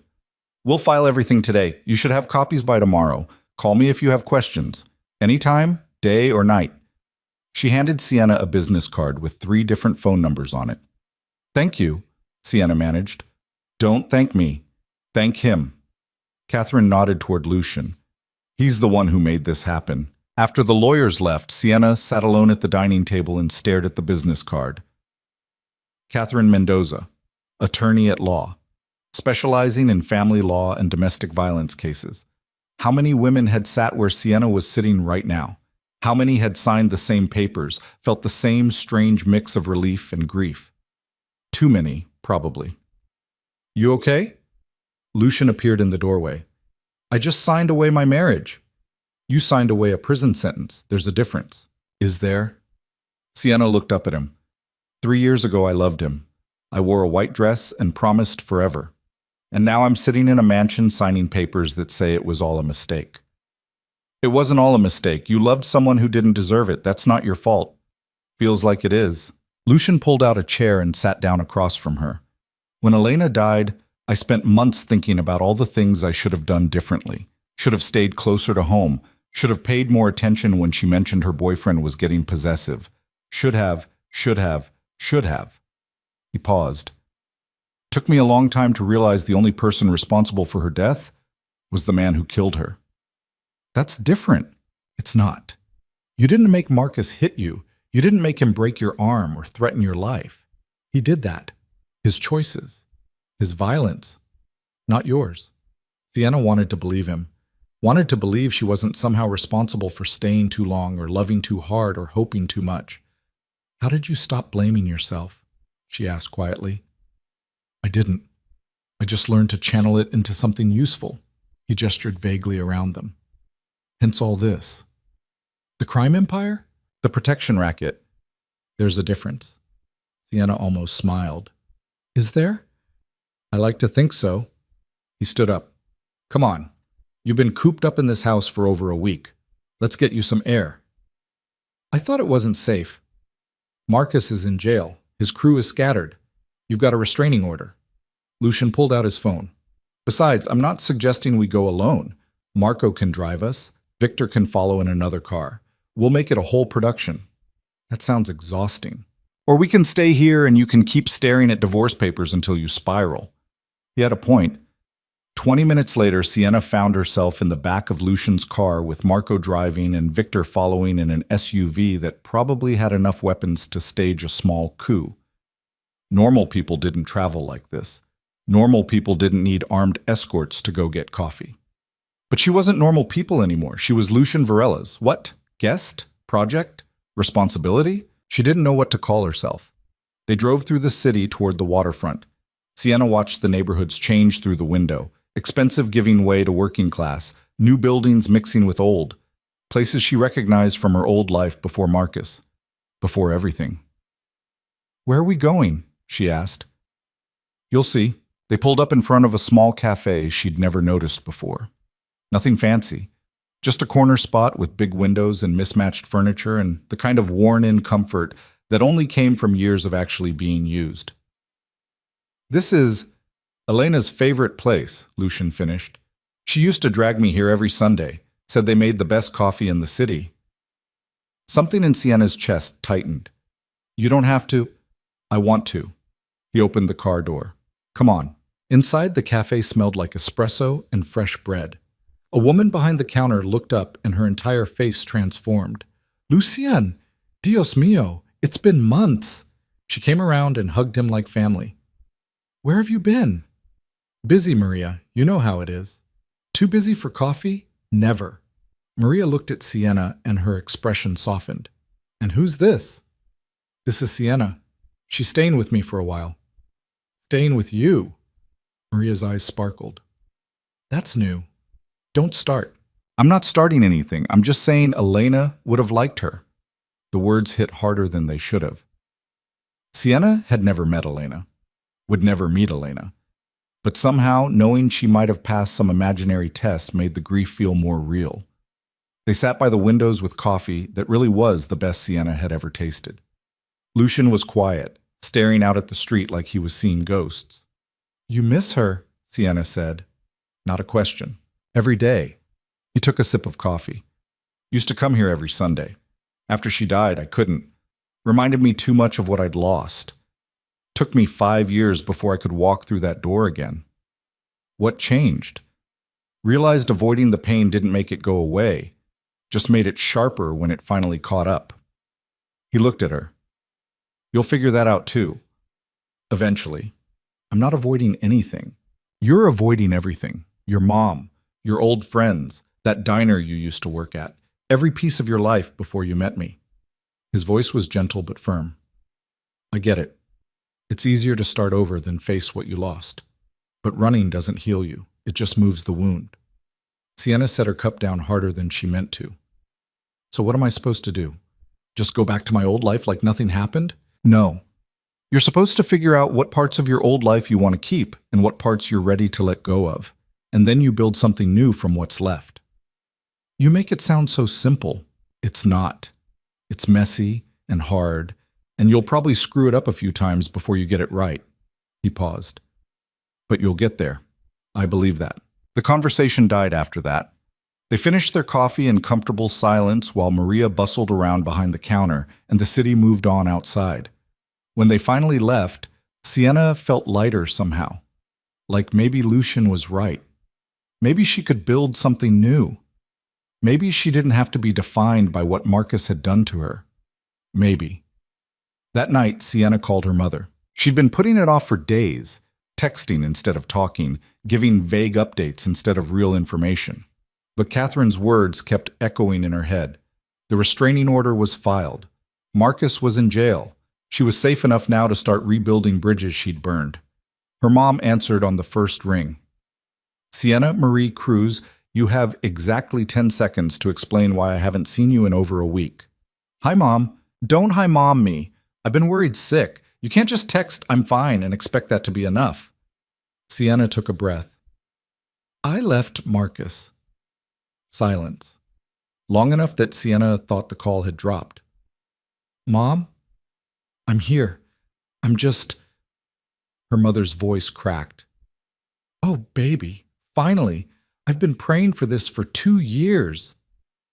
You knew? Of course I knew. You think I couldn't see the bruises you tried to hide? The way you flinched when he raised his voice? I knew. I didn't know how to help without pushing you further away. Guilt flooded through Sienna.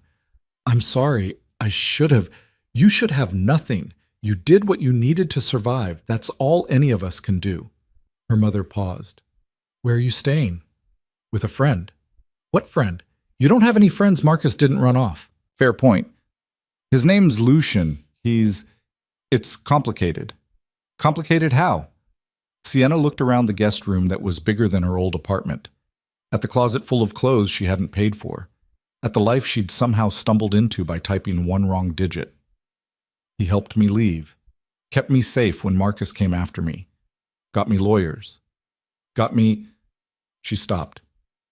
He got me free. And what does he want in return? Nothing, I don't think. Men always want something, baby. Not this one. He's different. Even as she said it, Sienna wondered if it was true. Lucian had been nothing but protective and respectful. But he was also a man with power and connections and a criminal empire. Men like that didn't do favors without expecting something back. Did they? I want to meet him, her mother said. This Lucian. I want to see where you're staying. Make sure you're actually safe. Mom? Non-negotiable. You pick a day and I'm coming over. Or I'm showing up unannounced. Your choice. Sienna smiled despite herself. Okay, I'll talk to him. Good. I love you. And Sienna? Yeah? I'm proud of you for leaving, for choosing yourself. That takes courage most people never find. The words hit harder than they should have. When was the last time someone had been proud of her? When was the last time she'd done something worth being proud of? I love you too, Mom. After they hung up, Sienna sat on the edge of the bed and let herself cry. Not the scared crying from before. Not the painful crying that came with broken bones and bruised ribs. This was different, cleaner, like maybe she was washing something away. The knock on her door was soft. Sienna, you okay? Rosa, always checking, always worrying. Yeah, I'm fine. Can I come in? Sure. Rosa opened the door and immediately saw the tears. Didn't comment, just sat down on the bed next to Sienna and waited. I called my mom, Sienna said eventually. How'd that go? She wants to meet Lucian, make sure I'm actually safe and not being held hostage by some crime lord. Rosa laughed. Smart woman. When's she coming? I don't know. I have to ask Lucian if it's okay first. It'll be fine. He likes mothers, reminds him of his own. Where is she? His mother? Rosa's smile faded. Dead, cancer, about 8 years ago. His dad went 6 months later. Heart attack, but really it was grief. They were that kind of couple. Couldn't exist without each other. That's awful. Yeah, Elena's death nearly destroyed them, losing both parents after that. Rosa shook her head. Lucian doesn't talk about it much, but I think that's when he really committed to this life. When he stopped trying to be legitimate and just accepted what he was good at. Which is? Protecting people the law won't protect. Fixing problems the system ignores. Rosa paused. It's not legal. It's not always moral. But it works. Sienna thought about that. About a man who'd lost everything and decided to use his pain to help others instead of just drowning in it. About someone who saw her desperate text and didn't hesitate. He's a good person, she said quietly. He's a complicated person, Rosa corrected. But yeah, deep down, where it counts, he's good. That night, Sienna found Lucian in his study. As usual, the man practically lived there. My mom wants to meet you, she said from the doorway. He looked up from whatever he was reading. Okay. Just like that? Okay? Why wouldn't it be okay? Because you're, she gestured vaguely. You. And she's going to ask questions. Probably invasive ones. Probably about what exactly you do for a living. I'm a businessman and part-time city councilman. That's the truth. That's one truth. It's the one that matters for your mother. He closed his laptop. When does she want to come over? I don't know. Soon. She was pretty insistent. Tomorrow then. Lunch. Rosa can cook something nice. You don't have to go to all that trouble. Sienna. He stood up and crossed the room. Stopped just close enough that she had to look up to meet his eyes. Your mother's been worried about you for years. She deserves to see that you're actually safe, that someone's actually taking care of you. So, yeah, I'm going to go to all that trouble because it matters. Standing this close to him, Sienna could see details she usually missed. The scar above his left eyebrow, the faint lines around his eyes from too many sleepless nights, the way his jaw tightened when he was trying not to show emotion. He was beautiful in a dangerous sort of way, the kind of beautiful that came with warnings. And she was noticing, which was probably a bad sign. Thank you, she managed, for everything. I know I keep saying it, but then stop saying it. You don't owe me gratitude. You don't owe me anything. I owe you my life. No, Marcus took your life. I just helped you get it back. He stepped away, putting distance between them. Get some sleep. Tomorrow's going to be interesting. Interesting was one word for it. Sienna's mother arrived at noon sharp, dressed like she was going to church and carrying a casserole dish that she absolutely did not need to bring. Mom, you didn't have to. Hush, I wasn't showing up empty-handed. She thrust the dish at Rosa, who accepted it with an amused smile. You must be the nurse. Rosa, and yes, among other things. Good. Someone's got to make sure my daughter's eating properly. She turned to Lucian, who'd appeared from his study wearing an actual suit. Sienna had never seen him in a suit before. It was disconcerting. You must be Lucian. Mrs. Hayes, it's a pleasure. He offered his hand. Professional, polite. Nothing about him screamed crime boss. Her mother shook it but didn't let go, just held his hand and studied his face like she was reading his entire life story in his eyes. You hurt my daughter, she said quietly, and there's nowhere on this earth you'll be able to hide. We clear? Lucian didn't flinch. Crystal. Good. She released his hand and smiled. Now, show me where my baby's been living. The tour was surreal. Her mother oohed and awed over the house. The art, the furniture, the sheer size of everything. But Sienna could see her cataloging details, exits, security measures, the way Lucian's men nodded respectfully when they passed. Her mother wasn't stupid. She knew exactly what kind of house this was. Lunch was awkward at first. Rosa had made something elaborate involving chicken and vegetables and sauces Sienna couldn't identify. Her mother complimented everything while asking increasingly pointed questions. So, Lucien, what exactly is it you do? I manage investments, real estate mostly, some import-export. Import-export? Her mother smiled. That's vague. It's complicated. I'm sure it is. She turned to Sienna. And how did you two meet? Sienna froze. They hadn't prepared a story, hadn't thought that far ahead. She texted me by mistake, Lucien said smoothly. Wrong number. We got a talking. When she mentioned she was in trouble, I offered to help. Just like that? You help every stranger who texts you? No, just the ones who remind me of someone I lost. The honesty in his voice cut through her mother's skepticism. She studied him for a long moment, then nodded slowly. Your sister, she said. Not a question. Yes, ma'am. I'm sorry for your loss. I'm sorry for yours. Her mother's eyes filled. I didn't lose her. She's right here. Because someone actually helped this time, Lucien said quietly. That's all I'm trying to do. Help. After that, the conversation got easier. They talked about safe things, the weather, the city, Sienna's plans for physical therapy on her arm. Her mother told embarrassing childhood stories.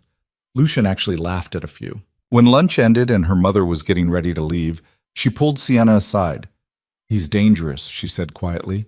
You know that, right? I know. But he's also in love with you. Sienna's heart stopped. What? No, he's not. We're not. Maybe he doesn't know it yet. Maybe you don't either, but I've been married 30 years. I know what a man in love looks like, and that man is in love. Mom, you're reading into things. Am I? Her mother squeezed her hand. Just be careful, baby. Men like him, they're complicated. They'll protect you with everything they have, but they'll also destroy anyone who threatens you. Make sure you're okay with that before you get too attached. She kissed Sienna's cheek and left, taking her empty casserole dish and her uncomfortable observations with her. Sienna stood in the entryway for a long time after the car disappeared, her mother's words echoing in her head. In love with you. That was ridiculous. Lucien barely knew her. He was helping because of Elena, because of guilt, because he had the resources and she had the need. It wasn't love. Was it? Your mother's terrifying, Lucien said from behind her. Sienna jumped. How long have you been standing there? Long enough to be appropriately afraid. He smiled slightly. She's good people, though. I can see where you get it from. Get what? The strength, the stubbornness, the refusal to stay down even when life's beating the hell out of you. Sienna turned to face him, studied his expression for any sign that her mother was right, that there was something more than protection happening here. But his face was unreadable, carefully blank. Thank you for today, she said, for being nice to her, for everything. Stop thanking me. I can't help it. Try harder. He started to walk away, then stopped. Sienna? Yeah? Your mother's right about one thing. I am dangerous. And the longer you stay here, the more you're going to see exactly how dangerous. He looked back at her. If that's going to be a problem, tell me now. It's not a problem. You sure? Because what I do, what I am, it's not going away. This is my life. Violence, control, making hard choices that keep people safe but cost pieces of my soul. He paused. I need you to understand that. Really understand it. Before this goes any further. Before what goes any further? But he didn't answer, just walked away, leaving her standing in the entryway with more questions than she'd started with. That night, Sienna couldn't sleep. Again. She lay in bed staring at the ceiling and replaying every conversation, every moment, every time Lucien had looked at her like she mattered. Her mother's words wouldn't stop echoing. That man is in love. But was she? The question terrified her. She'd loved Marcus once. Look how that turned out. Love was dangerous. Love was a weapon people used to hurt you. Except Lucien hadn't hurt her. He'd done the opposite, protected her, given her space to heal, asked for nothing in return except that she get better. That wasn't love. That was... What was that? Around 2 a.m., she gave up on sleep and went downstairs. Found Lucien where she always found him. Study, laptop, Coffee that had probably gone cold hours ago. Can't sleep? He asked without looking up. Can you? Never. She sat in the chair across from his desk, the one she was starting to think of as hers. My mother thinks you're in love with me. That got his attention. He looked up, eyes sharp. Does she? Yeah. Is she right? The silence stretched. Lucian set his coffee down, closed his laptop, looked at her with an intensity that made her breath catch. I don't know, he said finally. I know I think about you constantly. I know the idea of you getting hurt makes me want to burn the world down. I know I'd do anything, literally anything, to keep you safe. He paused. Is that love? Maybe. Or maybe it's just guilt and grief and trying to save someone I couldn't save 12 years ago. I'm not Elena. I know, believe me, I know. He ran a hand through his hair. You're stronger than she ever got the chance to be. Braver, more resilient. You survived hell and came out fighting. Elena she didn't get that chance. So what am I to you? Honestly, I'm still figuring that out. He stood up and moved to the window. What am I to you? The question caught her off guard. What was he? Savior? Friend? Something more? You're the person who answered when I needed help, she said slowly.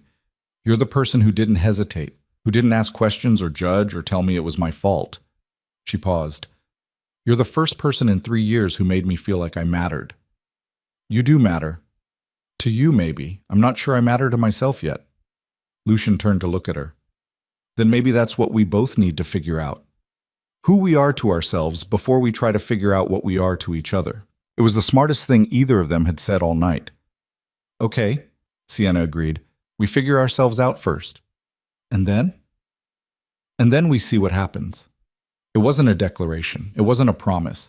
But standing there in his study at 2 a.m. with honesty hanging between them like a living thing, it felt like the beginning of something that might actually be worth fighting for. The divorce papers arrived 3 weeks later, signed and notarized and official. Marcus had agreed to everything. No contest, no appeals, no drama. Catherine called it a miracle. Sienna called it survival. She sat in Lucian's study holding the final decree and felt nothing. No relief, no sadness. Just empty space where a marriage used to be. You okay?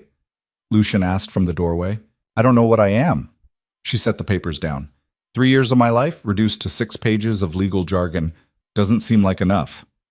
It's not about the pages. It's about what comes next. And what comes next? He walked in and sat across from her. Whatever you want, that's the point. What did she want? The question had haunted her for weeks. She'd spent so long surviving that she'd forgotten how to actually live, forgotten what her own dreams looked like, separate from someone else's control. I want to matter, she said quietly. I want to do something that means something, help people the way you helped me. Lucian leaned back in his chair. How? I don't know yet.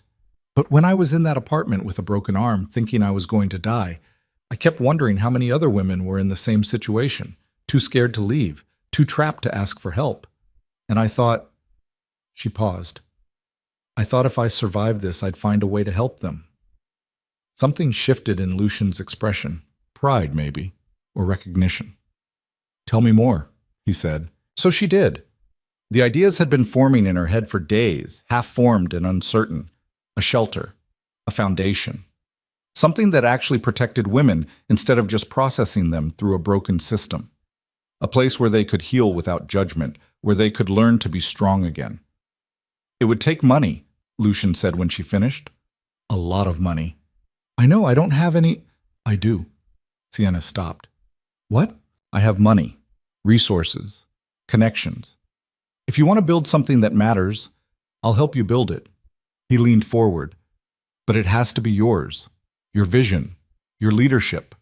I'll fund it and support it, but this can't be my project. It has to be yours. Why? Because you need something that's just yours. Something Marcus never touched. Something that proves you're more than what he tried to make you. He paused. And because Elena deserved better than what she got. If we can build something that saves even one woman, then maybe her death meant something. The honesty in his voice broke something open in Sienna's chest. This wasn't just about her, it was about every woman who'd ever been hurt by someone who claimed to love them. Every sister who'd died too young, every daughter who'd never gotten the chance to become who she was meant to be. "Okay," she whispered. "Let's build something." They spent the next 2 months planning. Sienna researched shelters and programs and talked to survivors who'd escaped situations like hers. Lucian handled the logistics, finding a building, hiring staff, navigating the maze of permits and regulations. Rosa recruited nurses and counselors. Victor handled security because, of course, they needed security. The building they found was in the east side, not far from where Sienna's old apartment had been. 6 stories. Former hotel. Perfect for converting into temporary housing with counseling spaces and medical facilities. Sienna stood in the empty lobby on the day they signed the lease and tried to picture it full of women finding their way back to themselves. Tried to imagine being the person who helped them get there. "You're thinking too loud," Lucian said beside her. "I'm terrified I'm going to screw this up." "You will. Everyone screws up their first try at something. But you'll learn, you'll adapt, you'll get better." He looked around the empty space. "And every woman who walks through these doors will get a chance she might not have had otherwise. That's what matters." What if it's not enough? It's never enough. But it's more than nothing, and more than nothing saves lives. The truth of that settled into Sienna's bones.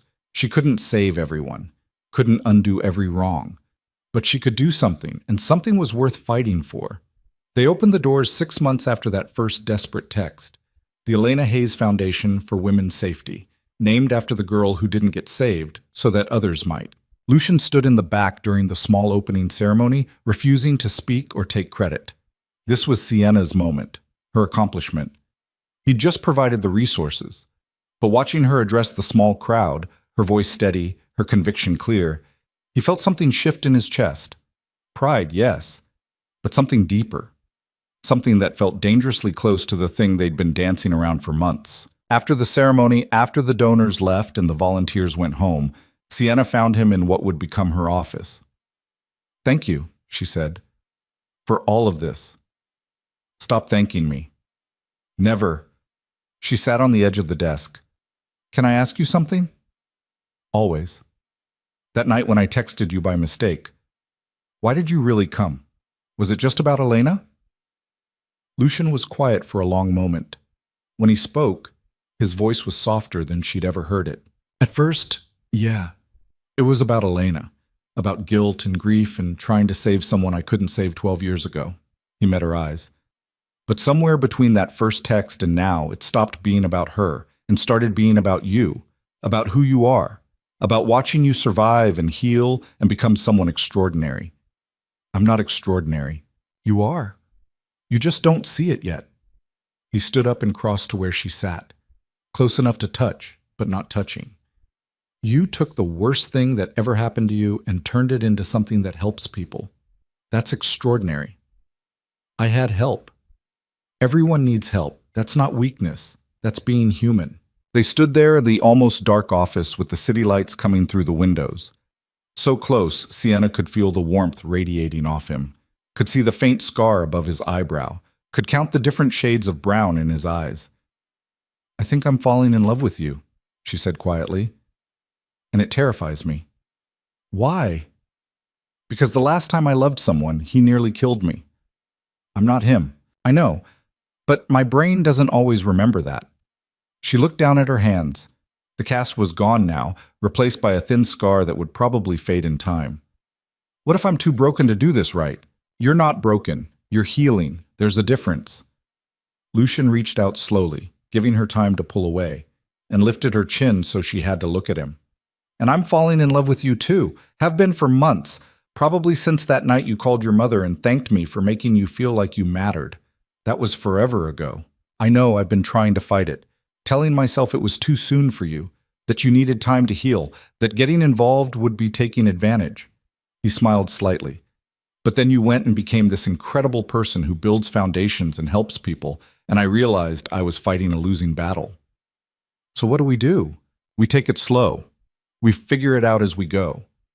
We screw up and apologize and try again." He paused. "And we remember that love isn't supposed to hurt. Real love makes you stronger, not smaller." Sienna thought about that. About Marcus, who'd used love as a weapon. About Lucian, who'd used love as a shield. About the difference between someone who destroyed you and someone who helped you rebuild. Okay, she whispered. Let's try. He kissed her then, soft and careful, and nothing like the violence she'd learned to expect. This was gentle. This was asking permission with every touch. This was love that made her feel safe instead of scared. When they pulled apart, Sienna was crying, happy tears for once. Too much? Lucian asked, concerned. No, perfect. She wiped her eyes. I forgot what it felt like to be touched like I mattered. You matter, to me. To the women who'll come through these doors. To everyone whose life you're going to change. He kissed her forehead. Don't forget that. She wouldn't. Not anymore. The first resident moved into the foundation 3 days later. Her name was Jessica, 23, broken arm, bruised ribs, story that sounded too familiar. Sienna sat with her in the intake room and held her hand while she cried. Told her she was safe now. Told her this was the beginning of something better. How do you know? Jessica asked. How do you know it gets better? Sienna showed her the scar on her arm. Because I was you 6 months ago. Broken and scared and convinced I'd die in that apartment. And then someone helped me, gave me a chance to survive, to heal, to become someone who could help others survive too. Just like that? Not just like that. It was hard. It still is some days. But hard isn't impossible. And impossible isn't permanent. She squeezed Jessica's hand. You're going to make it. I promise. She'd make sure of it. Over the next year, the foundation grew. More residents, more success stories, more women who walked out stronger than they'd walked in. Sienna hired a staff, developed programs, partnered with law enforcement and legal aid and medical facilities. And slowly, piece by piece, she became someone she recognized in the mirror again. Lucian was there for all of it, supporting without controlling, helping without taking over, learning how to love someone without trying to fix them. It wasn't always smooth. They fought sometimes, about security protocols, about how much danger she put herself in, about his tendency to solve problems with violence when she preferred other solutions. But they fought fair. They apologized. They grew. And somewhere in all of it, Sienna realized she'd stopped being afraid, stopped waiting for the other shoe to drop, stopped expecting love to hurt. This was what healthy looked like. This was what partnership meant. This was love that built instead of destroyed. Marcus was sentenced to 20 years. Multiple charges, including assault, attempted murder, violating a restraining order. He'd tried to appeal. The appeal was denied. He was locked away in a prison 4 hours upstate where Sienna would never have to see him again. She didn't attend the sentencing, didn't need to. Catherine called with the news, and Sienna thanked her and hung up and felt nothing. Marcus was part of her past now, not her present, not her future. Just a chapter that was finally closed. 2 years after that first desperate text, Sienna stood in the Foundation's new expansion wing and addressed a room full of donors. The Elena Hayes Foundation had helped over 300 women, had a 92% success rate for residents who stayed longer than 30 days, had partnered with 17 other shelters across the state. They were making a difference, real, measurable difference. None of this would exist without the women who trust us with their stories, Sienna said to the crowd. And it wouldn't exist without the people who believe that every woman deserves safety, deserves healing, deserves a chance to become who she's meant to be. She caught Lucian's eye in the back row. He smiled, that small, private smile that was just for her. After the event, they drove home together. Not to his house anymore. To their house, the one they'd bought 6 months ago. Smaller than his estate, but big enough for the life they were building. You were amazing tonight, Lucian said as they pulled into the driveway. I was terrified. Didn't show. Good. That means I'm getting better at faking confidence. She unbuckled her seatbelt. Thank you for being there. Always. Inside, they collapsed on the couch with takeout and wine and the comfortable silence of people who didn't need to fill every moment with words. I've been thinking, Lucian said eventually. Dangerous. Probably. He set his wine down. What would you think about expanding the foundation, opening branches in other cities, really scaling the impact? Sienna considered it. The logistics would be complicated, the funding would be substantial, but the need was there. Women everywhere trapped in situations they couldn't escape. It would take years to build, she said slowly. We have years. It would cost millions. I have millions. It would mean traveling, being away from home more pressure, more responsibility. You can handle it. He looked at her. The question is, do you want to? Did she? A year ago, the idea would have overwhelmed her. But she'd grown since then, gotten stronger, learned what she was capable of when she had support and resources and belief in herself. Yeah, she said, I want to. Then let's do it. They started planning that night. Not the detailed planning that would come later with lawyers and accountants, just the dreaming, where they'd expand first, how they'd replicate the model, what success would look like. And for the first time in her life, Sienna's dreams felt achievable instead of impossible. 3 years after the wrong text that changed everything, Sienna married Lucien in Maria's cafe where he'd brought her that first day. Small ceremony, just family and close friends. Rosa cried. Victor gave a speech about how Lucien had finally found someone who called him on his bullshit. Sienna's mother blessed them in Spanish and English and told Lucien she'd been right about him from the start. It wasn't a fairy tale. Fairy tales didn't have scars and trauma and complicated pasts. But it was real. It was hard-won. It was built on foundation of mutual respect and honest communication and love that didn't demand perfection. It was enough. No, it was more than enough. It was everything. 5 years after that first text, the Elena Hayes Foundation had branches in 12 cities, had helped over 2,000 women escape violence, had changed laws and policies and the way people thought about domestic abuse. And Sienna Cruz, now Sienna Varela, stood in the original building's lobby and watched women stream in for the annual Survivor celebration. Women who'd made it out, who'd rebuilt their lives, who'd become doctors and teachers and artists and mothers and everything they'd been told they couldn't be. This was the legacy, not the money or the buildings or the programs, the lives. The futures that almost didn't happen. A young woman approached her, early 20s, confident, smiling. Miss Varela, I wanted to thank you. I was a resident here 4 years ago. You helped me get my GED, helped me apply to college. I just graduated, pre-med. Sienna hugged her. I'm so proud of you. I want to come back, after medical school, work as a volunteer physician, help the way you helped me. We'd love that. The young woman moved on. Another approached. Then another. Stories of survival and success. Stories that proved healing was possible, that violence didn't have to be forever. Lucien found her after the celebration ended, wrapped his arms around her from behind and rested his chin on her shoulder. You did good, baby. We did good. Mostly you. He kissed her temple. I just wrote the checks. You did more than that. You believed in me when I didn't believe in myself. You gave me space to heal. You loved me through the hard parts. Still do. Always will. They stood there in the empty lobby as evening light slanted through the windows. This building that had started as a dream, this foundation that had become a movement, this life they'd built from the ruins of their worst moments. Do you ever think about that night? Sienna asked. The text? What would have happened if I'd typed the right number? All the time. And I think everything happens for a reason. Elena died so I could understand why this matters. You suffered so you could help others survive. We found each other because we both needed to believe that broken things can be fixed. He turned her around to face him. Some mistakes are actually miracles.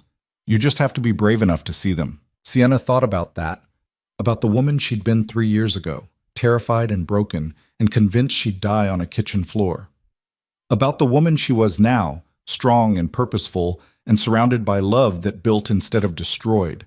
About the single typo that had saved her life and given her a future worth living. You're right, she said. Best mistake I ever made. 7 years after that first desperate text, Sienna Varela sat in the Foundation's main office and reviewed expansion proposals while her 3-year-old daughter colored at a small table in the corner.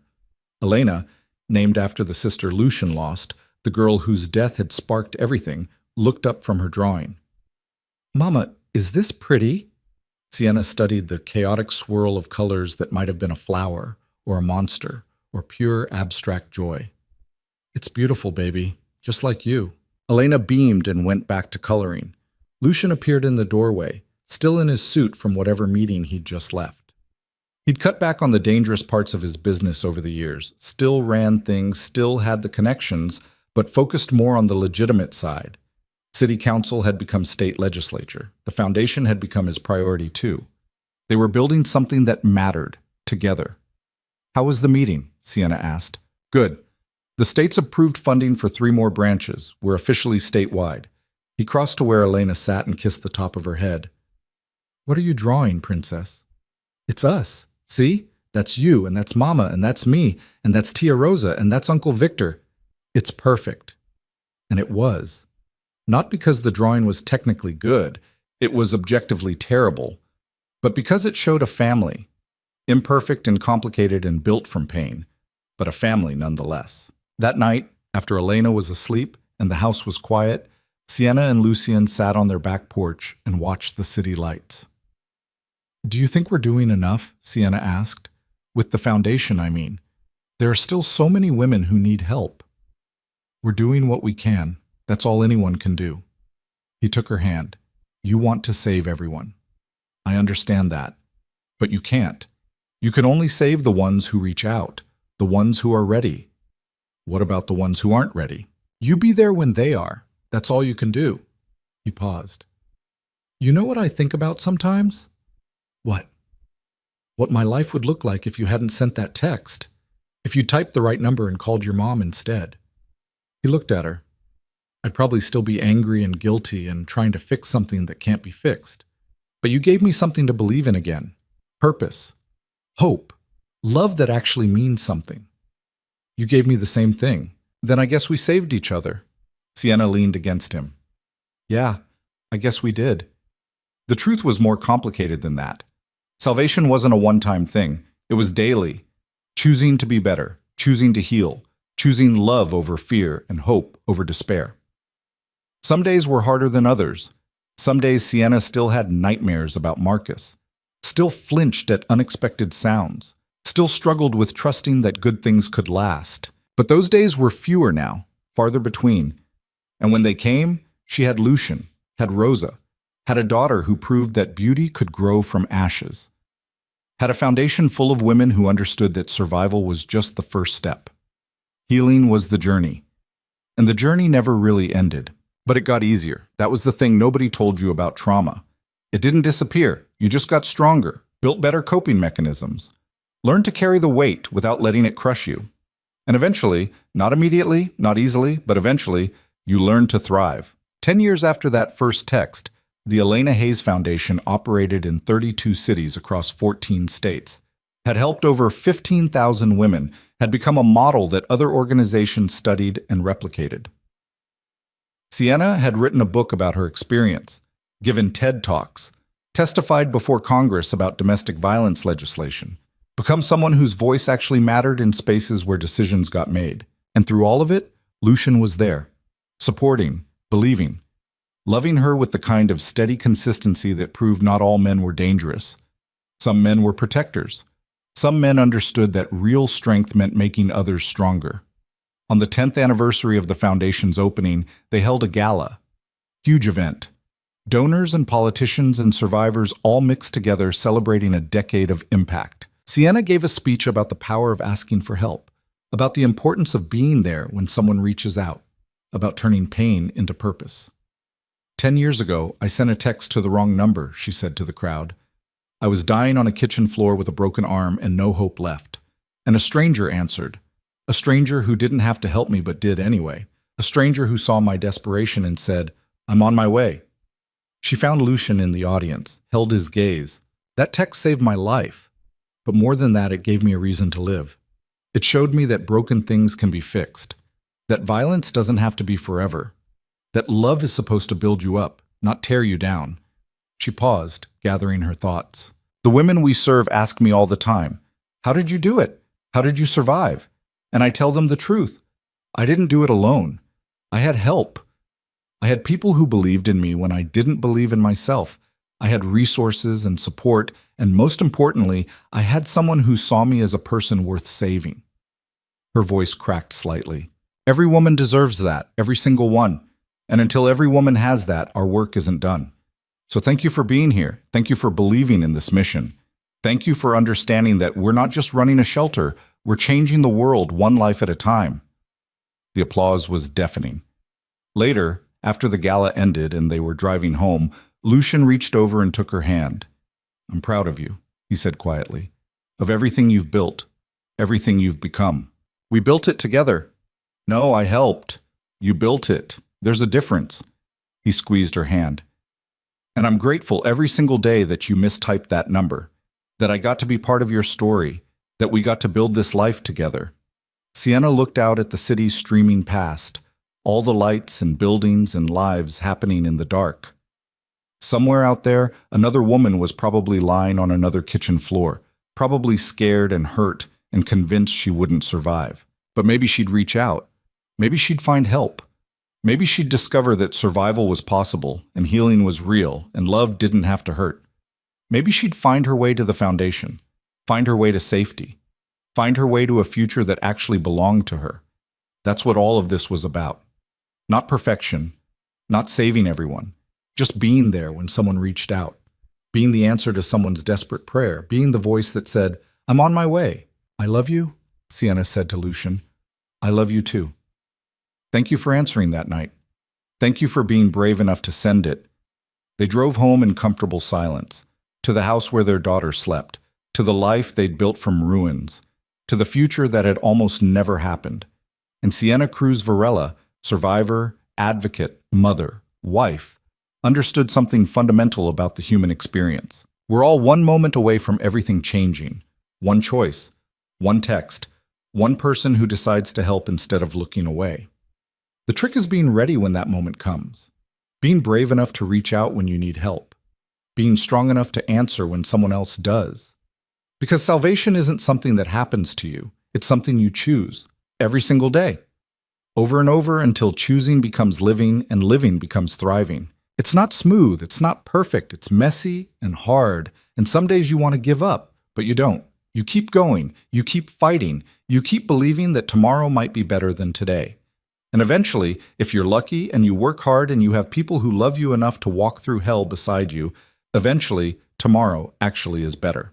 Eventually, you get to stand in a room full of women who survived impossible things and celebrate the fact that you're all still here, still fighting, still proving that violence doesn't win. Love wins, hope wins, resilience wins.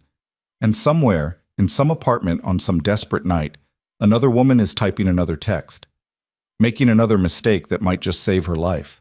The foundation would be there. Sienna would be there. The whole network they'd built would be ready to answer, because that's what they did. They showed up. They said yes. They became the miracle someone else desperately needed. One text at a time, one woman at a time, one life at a time. That was the message. That was the lesson. That was what Sienna wanted the world to understand. You don't have to be perfect to deserve help. You don't have to have it all figured out to start healing. You just have to be brave enough to reach out. And someone will be brave enough to answer. That's what love actually means. Not possession or control or violence disguised as passion. Real love means showing up, means doing the hard work of helping someone heal, means believing in someone's potential even when they can't see it themselves. Real love builds. It doesn't destroy.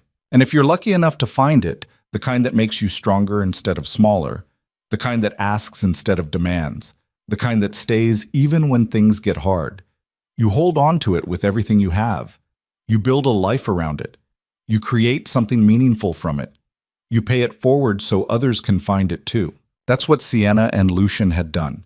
Taken their broken pieces and built something beautiful.